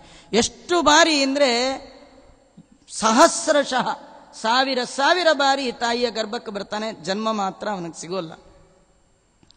ಆಮೇಲೆ ಇನ್ನೊಂದು ಮಾತು, ವೇದವ್ಯಾಸ ದೇವ್ರ ಮಾತು ನೋಡಿ, ಸ್ವಶ್ರೋಗಾಲಿ ಪ್ರಧಾನಾರಿ ನಿತ್ಯಂ ಕಲಹಕಾರಿಣ ಸ ಜಲೂಕಾಚ ಯೂಕಾಚ ಸ್ಯಾತ್ ಭರ್ತಾರಂ ಭರ್ಸ್ಯತೆ ಛಯ. ಇದು ನನ್ನ ಮಾತಲ್ಲ, ಆಚಾರ ಹೇಳಿದ್ರು ಅಂತ ಯಾರು ಅನ್ಕೋಬೇಡಿ, ಇದೆಲ್ಲ ವೇದವ್ಯಾಸ ದೇವ್ರ ಮಾತು. ಯಾರಾದರೂ ಸೊಸೆ ಅತ್ತೆನೇನಾದ್ರು ಬೈದ್ಲೋ ಮುಗಿತ್, ಅವಳು ಜನ್ಮದಲ್ಲಿ ಜಿಗಣೆಯಾಗಿ ಹುಟ್ಟು ಬಿಡ್ತಾಳೆ. ಜಿಗಣೆ ಅಂದರೆ ನಿಮಗೆಲ್ಲ ಒಳ್ಳೆ ಪರಿಚಯವೇ, ಫಸ್ಟ್ ಕ್ಲಾಸ್ ಪರಿಚಯ. ಜಿಗಣೆ ಅಂದರೆ ರಕ್ತ ಹೀರುವ ಪ್ರಾಣಿ, ಅದಾಗಿ ಹುಟ್ಟು ಬಿಡ್ತಾಳೆ. ಮತ್ತೆ ಈ ಗಂಡನಿಗೆ ಯಾವಾಗಲೂ ಅಪ್ರಿಯವಾದ ಮಾತು, ನೀನು ಅಂದರೆ ನಿಮ್ಮಪ್ಪ ಅನ್ನೋದು. ಗಂಡ ಏನಾದರೂ ಹಿಂಗೋಣ, ಬೇಡ ನಾನು ಚಾತುರ್ಮಾಸ ಮಾಡಿ ಅದು ಹೆಂಗೆ ಮಾಡ್ತೀರಿ ನೋಡ್ತೀನಿ ಅನ್ನೋದು. ನಾ ಇಲ್ಲ ದೇವ್ರ ಪೂಜೆ ಮಾಡಿ ಅದು ಹೆಂಗೆ ಮಾಡ್ತೀನಿ, ಮಡಿ ಉಟ್ಕೊಂಡು ಬನ್ನಿ, ಮುಟ್ಟದೇ ಇದ್ರೆ ಕೇಳಿ ಅಂತ. ಹಿಂಗೆ ಏನೋ ಒಟ್ಟು ಗಂಡ ಏತಿ ಅಂದರೆ ಹೆಂಡತಿ ಪ್ರೇತಿ ಅನ್ನೋದು ಒಂದು ಸಮಂಜಸವೇ ಇಲ್ಲ. ಅವಳು ಮುಂದಿನ ಜನ್ಮದಲ್ಲಿ ಹೇನಾಗಿ ಹುಟ್ಟಾಳಂತ. ಏನು ತಲೆ ಒಳಗಿರುತ್ತಲ್ಲ, ಒಂದು ನಿಮಿಷಕ್ಕೆ ಹಿಂಗೆ ಕುಟ್ಕಿ ಹಾಗೆ ಸಾಯಿಸ್ತಾ ಇರ್ತಾರೆ. ಸ್ವಪತಿಂ ಪರಿತ್ಯಜ್ಯ ಪರಪುಂಸಾನುವರ್ತಿನಿ ವಲ್ಗುಲಿ ಗ್ರಹಗೋದಾಸ್ಯ ದ್ವಿಮುಖೀವಾತ್ ಸರ್ಪಿಣಿ. ಯಾರು ತನ್ನ ಗಂಡನ ಬೈದು ಬೈಯೋದು, ಇನ್ನೊಬ್ಬರನ್ನ ಮನಸ್ಸಿನಲ್ಲಿ ಇಟ್ಕೊಂಡಿರೋದು, ಹೀಗೆ ಯಾರು ಮಾಡ್ತಾರ ಆಚಾರ್ಯ ಅಂತ ಕೆಲವರು. ನೋಡಿ, ಇದು ನಮ್ಮ ಆಡುವ ಮಾತಲ್ಲಿ ಬರುವಂಥದ್ದು. ಕೆಲವರು ಅವರ ಯಜಮಾನ್ರಿಗೆ ತೋರಿಸಿ, ನೀವು ಇದ್ದೀರಿ, ಆ ಪಕ್ಕದ ಮನೆಯವರು ನೋಡಿ ಅವು ಹೇಗಿದ್ದಾರೆ ಅಂತ ಅವ್ರನ್ನ ಮನಸ್ಸಿನಲ್ಲಿ ಇಟ್ಕೊಂಡು ಈ ವಯ್ಯನ್ ಬೈದು ನೀವು ನಿಮ್ಗೆ ಕಟ್ಕೊಂಡು ಸಾಕಾಗಿ ಹೋಯ್ತು. ನೀ ಪಕ್ಕದ ಮನೆಯವ್ರು ನೋಡಿ ಸಂತೋಷ ಆಗತ್ತೆ, ಅವ್ರು ನೋಡಿ ಸಂತೋಷ ಪಡ್ತಾ ಇವ್ರನ್ನ ಬೈತಾ ಇದ್ದೀರಲ್ಲ, ಅದಕ್ಕೇನಾಗತ್ತೆ ಅಂದರೆ ಅದು ಈ ಕಪಟದ ಹಕ್ಕಿ ಅಂತಿರುತ್ತೆ, ಅದಾಗ್ತಾರೆ. ಅಥವಾ ಹಲ್ಲಿ, ಗೃಹಗೋದ ಅಂದರೆ ಮನೆಯೊಳಗಿರೋ ಹಲ್ಲಿ, ಅಥವಾ 2 ತಲೆ ಹಾವಾಗಿ ಹುಟ್ಟು ಬಿಡ್ತಾಳಂತ ಹೆಣ್ಣು. ಯಾಕೆಂದ್ರೆ ಇಲ್ಲೊಂದು ತಲೆ ಅಲ್ಲೊಂದು ತಲೆ ಇಟ್ಕೊಂಡಿರ್ತಾರೆ, ಒಳಗೇ ಮಾತ್ಸರ್ಯ, ಇದೆರಡೂ ಸೇರಿ ಹುಟ್ಟಿದ್ದೆ ಹಾವು. ಆದ್ದರಿಂದ ಹಾಗೆ ಹುಟ್ಟು ಬಿಡ್ತಾರಂತೆ. ನೋಡಿ, ಕುಚೇಲನ ಹೆಂಡತಿಗೆ ಬಹಳ ಕಷ್ಟ ಇತ್ತು. ಆದರೂ ಒಂದು ದಿನ ಅವ್ರಿವ್ರ ಮನೇಲಿ ತನ್ನ ಸುದ್ದಿ ಹೇಳಲೇ ಇಲ್ಲ. ಇದಕ್ಕಿಂತ ಒಂದು ಅಂದರೆ ಇನ್ನೂ ಹತ್ತಿರದ ಕತೆ, ನಮಗೆಲ್ಲ ಕೃಷ್ಣನ ಕತೆ ಯಾವ ಹಳೆಯ ಕತೆ ಅದು ಗೊತ್ತಾಗಲ್ಲ ನಿಮಗೆ. ಈ ಹತ್ತಿರದ ಕತೆ ಅಂದರೆ ನಮ್ಮ ಮಂತ್ರಾಲಯ ಪ್ರಭುಗಳದು. ಇವತ್ತು ಗುರುವಾರ ನಮ್ಮ ರಾಘವೇಂದ್ರ ಸ್ವಾಮಿಗಳು ಪೂರ್ವಾಶ್ರಮದಲ್ಲಿ ವೆಂಕಟನಾಥ ಭಟ್ಟರಾಗಿದ್ದಾಗ ಅವ ಹೆಂಡತಿ ಸರಸ್ವತಿ ಬಾಯಿ ಎಷ್ಟು ಬಡತನ ಅಂದರೆ 2 ಸೀರೆ ಅಂತೆ. 1 ಸೀರೆ ಗಳು ಮೇಲೆ, 1 ಸೀರೆ ಮೈ ಮೇಲೆ. ಅವ್ರದ್ದು ಮಗ ಒಂದೇ ಮಗ, ಲಕ್ಷ್ಮೀನಾರಾಯಣಾರ್ಯ ತವ ತನಯಮಣಿ ಸತ್ಸು ಸರ್ವೇಶು ಧನ್ಯೋ. ಪುಟ್ಟ ಹುಡುಗ ಇದ್ದಂತೆ ಸರಸ್ವತಿ ಬಾಯಿ ಮಗ. ಅಮ್ಮನ್ ಕೇಳೋದಂತೆ, ನೀನು ಯಾವತ್ತು ಬೆಳಗ್ಗೆ ಹೊತ್ತು ಇನ್ನೊಬ್ಬರ ಮನೆ ಕುಂಕುಮ ಹಚ್ಕೊಳ್ಳೋಕೆ ಹೋಗೇ ಇಲ್ವಲ್ಲಮ್ಮ, ಯಾಕೆ ಅಂತ. ಈ ಮಗುದೇನು ಐಡಿಯಾ ಅಂದರೆ, ಬೆಳಗ್ಗೆ ಎಲ್ಲರೂ ಅಮ್ಮ ಹೋದರೆ, ಅಮ್ಮನ ಜೊತೆ ಹೋದರೆ ನನಗೂ ಯಾರ್ದಾರ ಮನೇಲಿ ಏನಾರು ಉಂಡೇನೋ ಮಗು ಬಂತು ಅಂತ ಖಾಲಿ ಕೈಯಲ್ಲಿ ಕಳಿಸಲ್ಲ, ಏನಾರು ಕೊಡ್ತಾರೆ ಅಂತ ಈ ಮಗು ಆಸೆ. ಅದಕ್ಕೆ ಅವ್ರ ಅಮ್ಮನ ಕೇಳಿದ್ರೆ ಅಮ್ಮ ಅನ್ನೋಳಂತೆ, ನನ್ನ ಹತ್ರ ಇರೋದೇ 2 ಸೀರೆ, ಅದು ಮದುವೆಯಲ್ಲಿ ಕೊಟ್ಟದ್ದು, 3ನೇ ಸೀರೆ ಹೆಸರೇ ಇಲ್ಲ, ಅದು ಎಲ್ಲ ಹರಿದಿದೆ. ನಾನು ಬೀದಿಯಲ್ಲಿ ಹೋದರೆ ನನ್ನ ಅನ್ನಲ್ಲ, ಭಟ್ರ ಹೆಂಡತಿ ವೆಂಕಟನಾಥ ಭಟ್ಟರ ಹೆಂಡತಿ ಅಂತ ನಿಮ್ಮ ಅಪ್ಪನಿಗೆ ಕೆಟ್ಟ ಹೆಸರು ಬರುತ್ತೆ, ಅದಕ್ಕೆ ನಾನು ಹೋಗಲ್ಲ ಅಂತ. ಎಂಥ ದೊಡ್ಡ ಗುಣ. ಒಂದಿನ ಮನೆಯಲ್ಲಿ ಇಲ್ಲ ಅಂತ ಆ ಮಹಾತಾಯಿ ಅಂದೇ ಇಲ್ಲ. ನಮ್ಮಲ್ಲಿ ಎಷ್ಟೇ ತಂದು ಹಾಕಿದ್ರು ಅದಿಲ್ಲ ಇದಿಲ್ಲ, ಇದಿಲ್ಲ ಅದಿಲ್ಲ, ಏನೋ ಒಂದು ಸ್ಕೇರ್ಸಿಟಿ ಬಡ್ಜೆಟ್ ಇದೆಯೇ ವಿನಃ ಇದೆ ಅಂತ ಅಂದೇ ಇಲ್ಲ. ಅವು ವೆಂಕಟನಾಥ ಭಟ್ರು ಹಾಗೆ ಅಂತ ಅವ್ರು ಪೂಜೆ ಎಲ್ಲ ಮಾಡೋರಂತ. ಪೂರ್ವಾಶ್ರಮದಲ್ಲಿ ಗೃಹಸ್ಥರಾಗಿದ್ದಾಗ ಪೂಜೆ ಎಲ್ಲ ಮಾಡಿ ಒಂದೇ ವಂದ್ಯಂ ಸದಾನಂದಂ ಶುರು ಮಾಡೋರಂತೆ. ಮನೇಲಿ ಏನಿದ್ರೆ ಅಡುಗೆ ನೈವೇದ್ಯಕ್ಕೆ ತಂದಿಡೋರಂತ ಆಕೆ. ಅನ್ನ ಇದ್ರೆ ಬರೀ ಅನ್ನ, ನೀರಿದ್ರೆ ಬರೀ ನೀರು, ಏನಿದ್ರೆ ಅದೇ. ವೆಂಕಟನಾಥ ಭಟ್ರು ಊಟಕ್ಕೆ ಕೂತಾಗ ಏನು ಹಾಕಿದ್ರೆ ಅದೇ ತಗೊಳ್ತಿದ್ರೆ ವಿನ ಅದು ತಗೊಂಡು ಬಾ ಇದು ತಗೊಂಡು ಬಾ ಅಂತಾನೆ ಇರಲಿಲ್ಲ. ಎಂಥ ಮೇಡ್ ಫಾರ್ ಈಚ್ ಅದರ್, ಅದಕ್ಕೆ ಅನ್ಬೇಕು. ಎಂದೂ ಕೂಡ ತನ್ನಲ್ಲಿ ಇಲ್ಲ, ತನಗೆ ಬಡತನ, ನೀವು ಸರಿಗಿಲ್ಲ ಅಂತ ಅಂದೇ ಇಲ್ಲ. ಅದು ಬಿಟ್ಟು ಎಲ್ಲ ಇದ್ದಾಗಲೂ ಏನೋ ಒಂಚೂರು ಸಣ್ಣ ಪುಟ್ಟ ಇದಕ್ಕೂ ಕೂಡ ಇನ್ನೊಬ್ಬರನ್ನ ಮನಸ್ಸಿನಲ್ಲಿ ಇಟ್ಕೊಂಡು ಗಂಡನ್ನ ಏನಾರು ಬೈದ್ಲು ಅಂತಾದರೆ ಅವಳು ಏನು ಸರ್ಪವಾಗಿ ಹುಟ್ಟುತ್ತಾಳೆ ಅಂತ. ಯಸ್ವಗೋತ್ರೋಕ ಭಾತೀಚ ಸ್ವಗೋತ್ರ ಸ್ತ್ರೀ ನಿಷೇವಣ ತರುಕ್ಷು ಶಲ್ಲಕೋ ಭೂತ್ವ ವೃಕ್ಷಯೋನೀಷು ಜಾಯತೆ.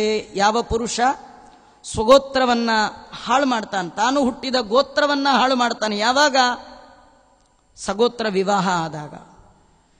ಅಂತಹವ ಮುಂದಿನ ಜನ್ಮದಲ್ಲಿ ಕಿರುಬ, ಕತ್ತೆ ಕಿರುಬ ಅಥವಾ ಕರಡಿ ಜನ್ಮ, ಈ ಜನ್ಮವನ್ನು ಪಡಿತಾನೆ. ಅಪ್ರಾಪ್ತ ಯೌವನ ಸಂಗಾತ್ ಭವೇತ್ ಅಜಗರೋವನೇ. ಒಳ್ಳೆ ಯೌವನ ಪ್ರಾಪ್ತ ಆಗುವ ಮುನ್ನ ಕನ್ಯೆಯನ್ನ ಹಾಳು ಮಾಡಿದವ ವನದಲ್ಲಿ ಹೆಬ್ಬಾವಾಗಿ ಹುಟ್ಟುತ್ತಾನೆ. ಗುರುವಿನ ಪತ್ನಿಯನ್ನ ಬಯಸಿದವ ಓತಿಕೇತ ಆಗ್ತಾನೆ. ರಾಣಿಯ ಹೆಂಡತಿ, ರಾಣಿಯನ್ನ ಬಯಸಿದವ ಉಷ್ಟ್ರ ಪಕ್ಷಿ ಆಗಿ ಹುಟ್ಟುತ್ತಾನೆ. ಯಾರು ಮಿತ್ರನ ಪತ್ನಿಯನ್ನ ಬಯಸಿದವ ಗರ್ದಭ, ಕತ್ತೆ ಆಗಿ ಹುಟ್ಟುತ್ತಾನೆ. ಮೃತಸ್ಯ ಏಕಾದಶಂದು ಪುಂಜಾನಃ ಶ್ವಾವಿಜಾಯತೆ ಲಭೇದ್ದೇವಲಕೋ ವಿಪ್ರೋ ಯೋನಿಂ ಕುಕ್ಕುಟ ಸಂಜ್ಞಕಾಂ. ಸತ್ತವನ ಮನೆಯ 11ನೇ ದಿನ ಅನ್ನ ತಿನ್ನುವವ ನಾಯಿಯಾಗಿ ಹುಟ್ಟುತ್ತಾನಂತೆ. ಬಹಳ ಎಚ್ಚರಿಕೆಯಿಂದ ಇರಬೇಕು, ಕರೆದವ್ರ ಮನೆಗೆಲ್ಲ ಹೋಗ್ಲಿಕ್ಕೆ ಬರೋಲ್ಲ. ದ್ರವ್ಯಾರ್ಥಂ ದೇವ ಪೂಜಾಂ ಯಕ್ಕರೋತಿ ದ್ವಿಜಾತ್ಮ ಸದೈವಕೋ ದೈವಲೋ ನಾಮ ಹವ್ಯಕವ್ಯೇಷು ಗರ್ಹಿತಃ. ಹಣಕ್ಕಾಗಿ ಇನ್ನೊಬ್ಬರ ಮನೆಯಲ್ಲಿ ದೇವರ ಪೂಜೆ ಮಾಡುವವ ಅವನಿಗೆ ದೇವಲಕ ಅಂತ ಕರೀತಾರೆ. ಅವನು ಪಿತೃಕಾರ್ಯ ದೇವ ಕಾರ್ಯದಲ್ಲಿ ವರ್ಜ್ಯ ಅವನು. ಹೀಗೆಲ್ಲ ಅನೇಕ ಜನ್ಮಗಳು ಬರ್ತಕ್ಕಂಥದ್ದು. ಪರಸ್ಯ ಯೋಷಿತಂ ಹೃತ್ವಾ ನ್ಯಾಸಾಪಹರಣೇನ ಚ ಬ್ರಹ್ಮಸ್ವಹರಣೆ ಜಾಯತೆ ಬ್ರಹ್ಮರಾಕ್ಷಸ.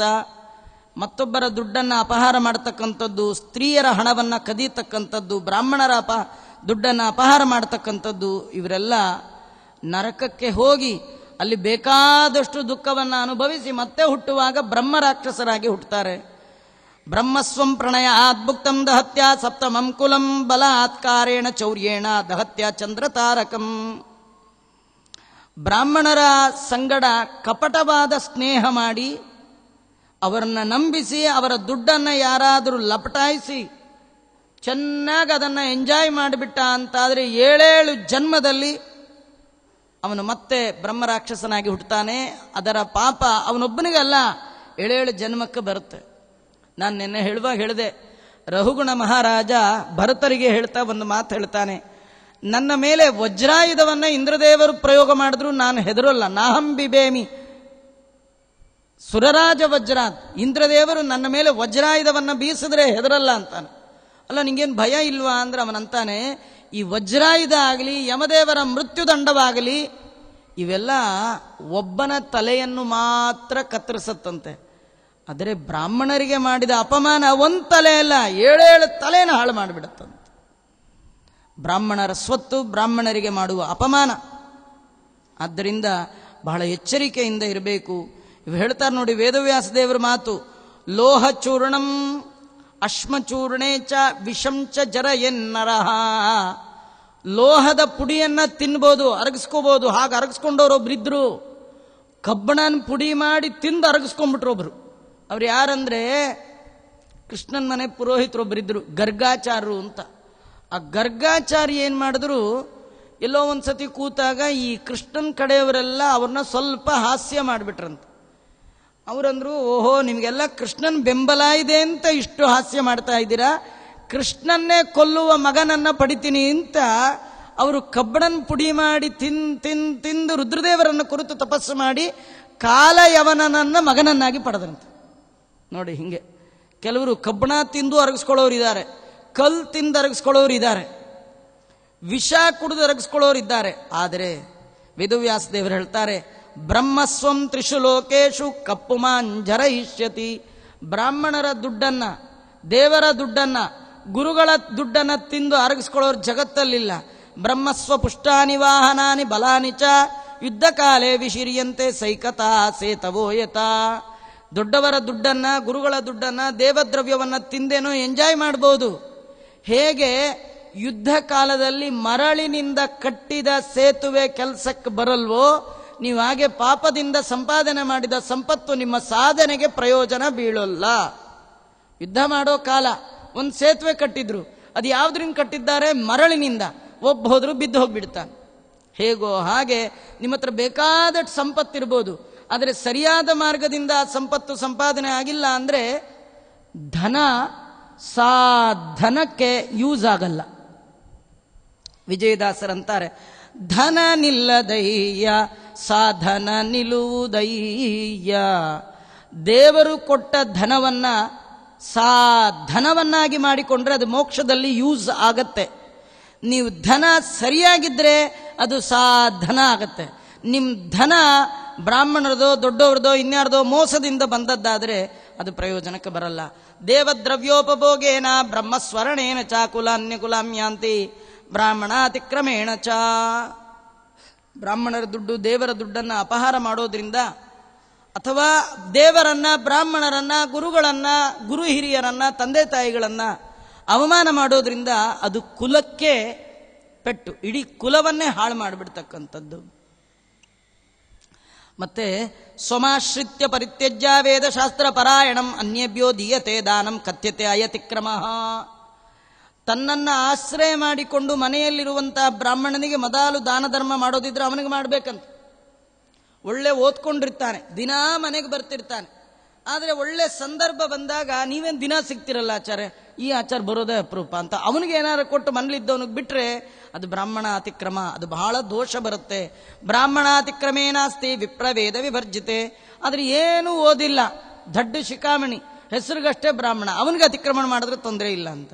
ಯಾಕಂದ್ರೆ ಜ್ವಲಿಸುವ ಅಗ್ನಿಯಲ್ಲಿ ಹೋಮ ಮಾಡಿದಾಗ ಫಲ ಬರುವಂತೆ ಜ್ವಲಿಸದೇ ಇರುವ ಕೇವಲ ಧೂಮದ ಒಳಗೆ ಹೋಮ ಮಾಡಿದರೆ ಫಲ ಬರೋದಿಲ್ಲ. ಒಳ್ಳೆ ವೇದಶಾಸ್ತ್ರ ಓದಿದವ, ಸದಾಚಾರ ಸಂಪನ್ನನಾದ ಬ್ರಾಹ್ಮಣ ಜ್ವಲಿಸುವ ಅಗ್ನಿಯಂತೆ, ಅವನಲ್ಲಿ ನೀವೇನು ಕೃಷ್ಣಾರ್ಪಣ ಮಾಡಿದರೂ ಅದು ನನಗೆ ನೇರ ತಲುಪತ್ತೆ ಅಂತ ಭಗವಂತ ಹೇಳ್ತಾ ಇದ್ದಾನೆ. ಸ್ವದತ್ತಾಂ ಪರದತ್ತಂ ವಾ ಯೋಹರೇಚ್ಛ ವಸುಂಧರ, ತಾನು ಕೊಟ್ಟದ್ದಾಗಲಿ ತನ್ನ ವಂಶದವರು ಕೊಟ್ಟದ್ದಾಗಲಿ ಸ್ವತ್ತನ್ನ ಯಾರಾದರೂ ಅಪಹಾರ ಮಾಡಿಬಿಟ್ಟ ಅಂತಾದರೆ, ಅಯ್ಯೋ ನಮ್ಮ ತಾತಂಗೆ ಬುದ್ಧಿ ಇರಲಿಲ್ಲ, ಸೈಟ್ಗೆ ವ್ಯಾಲ್ಯೂ ಇರಲಿಲ್ಲ, ಕೊಟ್ಟ, ಈಗೆಲ್ಲ ಕೊಡೋಕ್ಕಾಗತ್ತ ಆಚಾರ್ಯ, ನಮ್ಗೆ ಕೊಟ್ಬಿಡಿ ಅಂತ ಕೇಸ್ ಹಾಕಿ ಕೊಟ್ಟ ದಾನವನ್ನ ಮರಳಿ ಪಡೆದ ಅಂತಾದರೆ 60 ವರ್ಷ ಸಹಸ್ರಾಣಿ ವಿಷ್ಟಾಯಾಂ ಜಾಯತೆ ಕ್ರಿಮಿ, 60,000 ವರ್ಷಗಳ ಒಳಗೆ ಸತ್ತು ಮಲದಲ್ಲಿ ಕ್ರಿಮಿಯಾಗಿ ಹುಟ್ಟುವಂತ ಭಯಾನಕತೆ ಇದೆ. ಸ್ವಯಮೇವ ಚ ಯೋ ದತ್ವಾ, ತಾನೇ ಕೊಟ್ಟದ್ದನ್ನ ತಾನೇ ಕಿತ್ಕೊಂಡ್ಬಿಟ್ಟ ಅಂದ್ರೆ ಸೂರ್ಯ ಚಂದ್ರರು ಇರುವ ತನಕ ನರಕದಲ್ಲೇ ಇರಬೇಕಾದ, ಅಲ್ಲಿ ಪರ್ಮನೆಂಟ್ ಸೈಟ್ ಅಲಾಟ್ ಆಗಿಬಿಡುತ್ತೆ, ನೀವು ಅಲ್ಲೇ ಇದ್ಬಿಡ್ಬೇಕು, ಏನು ಹೋಗೋಂಗೆ ಟ್ರಾನ್ಸ್ಫರೇ ಇಲ್ಲ. ದತ್ವಾ ವೃತ್ತಿಂ ಭೂಮಿ ದಾನಂ ಯತ್ತದ ಪರಿಪಾಲಯೇ, ಭೂಮಿ ದಾನ ಮಾಡಿದ ಮೇಲೆ ಪ್ರಯತ್ನಪೂರ್ವಕವಾಗಿ ಅದರ ಪರಿರಕ್ಷಣೆ ಮಾಡಬೇಕು.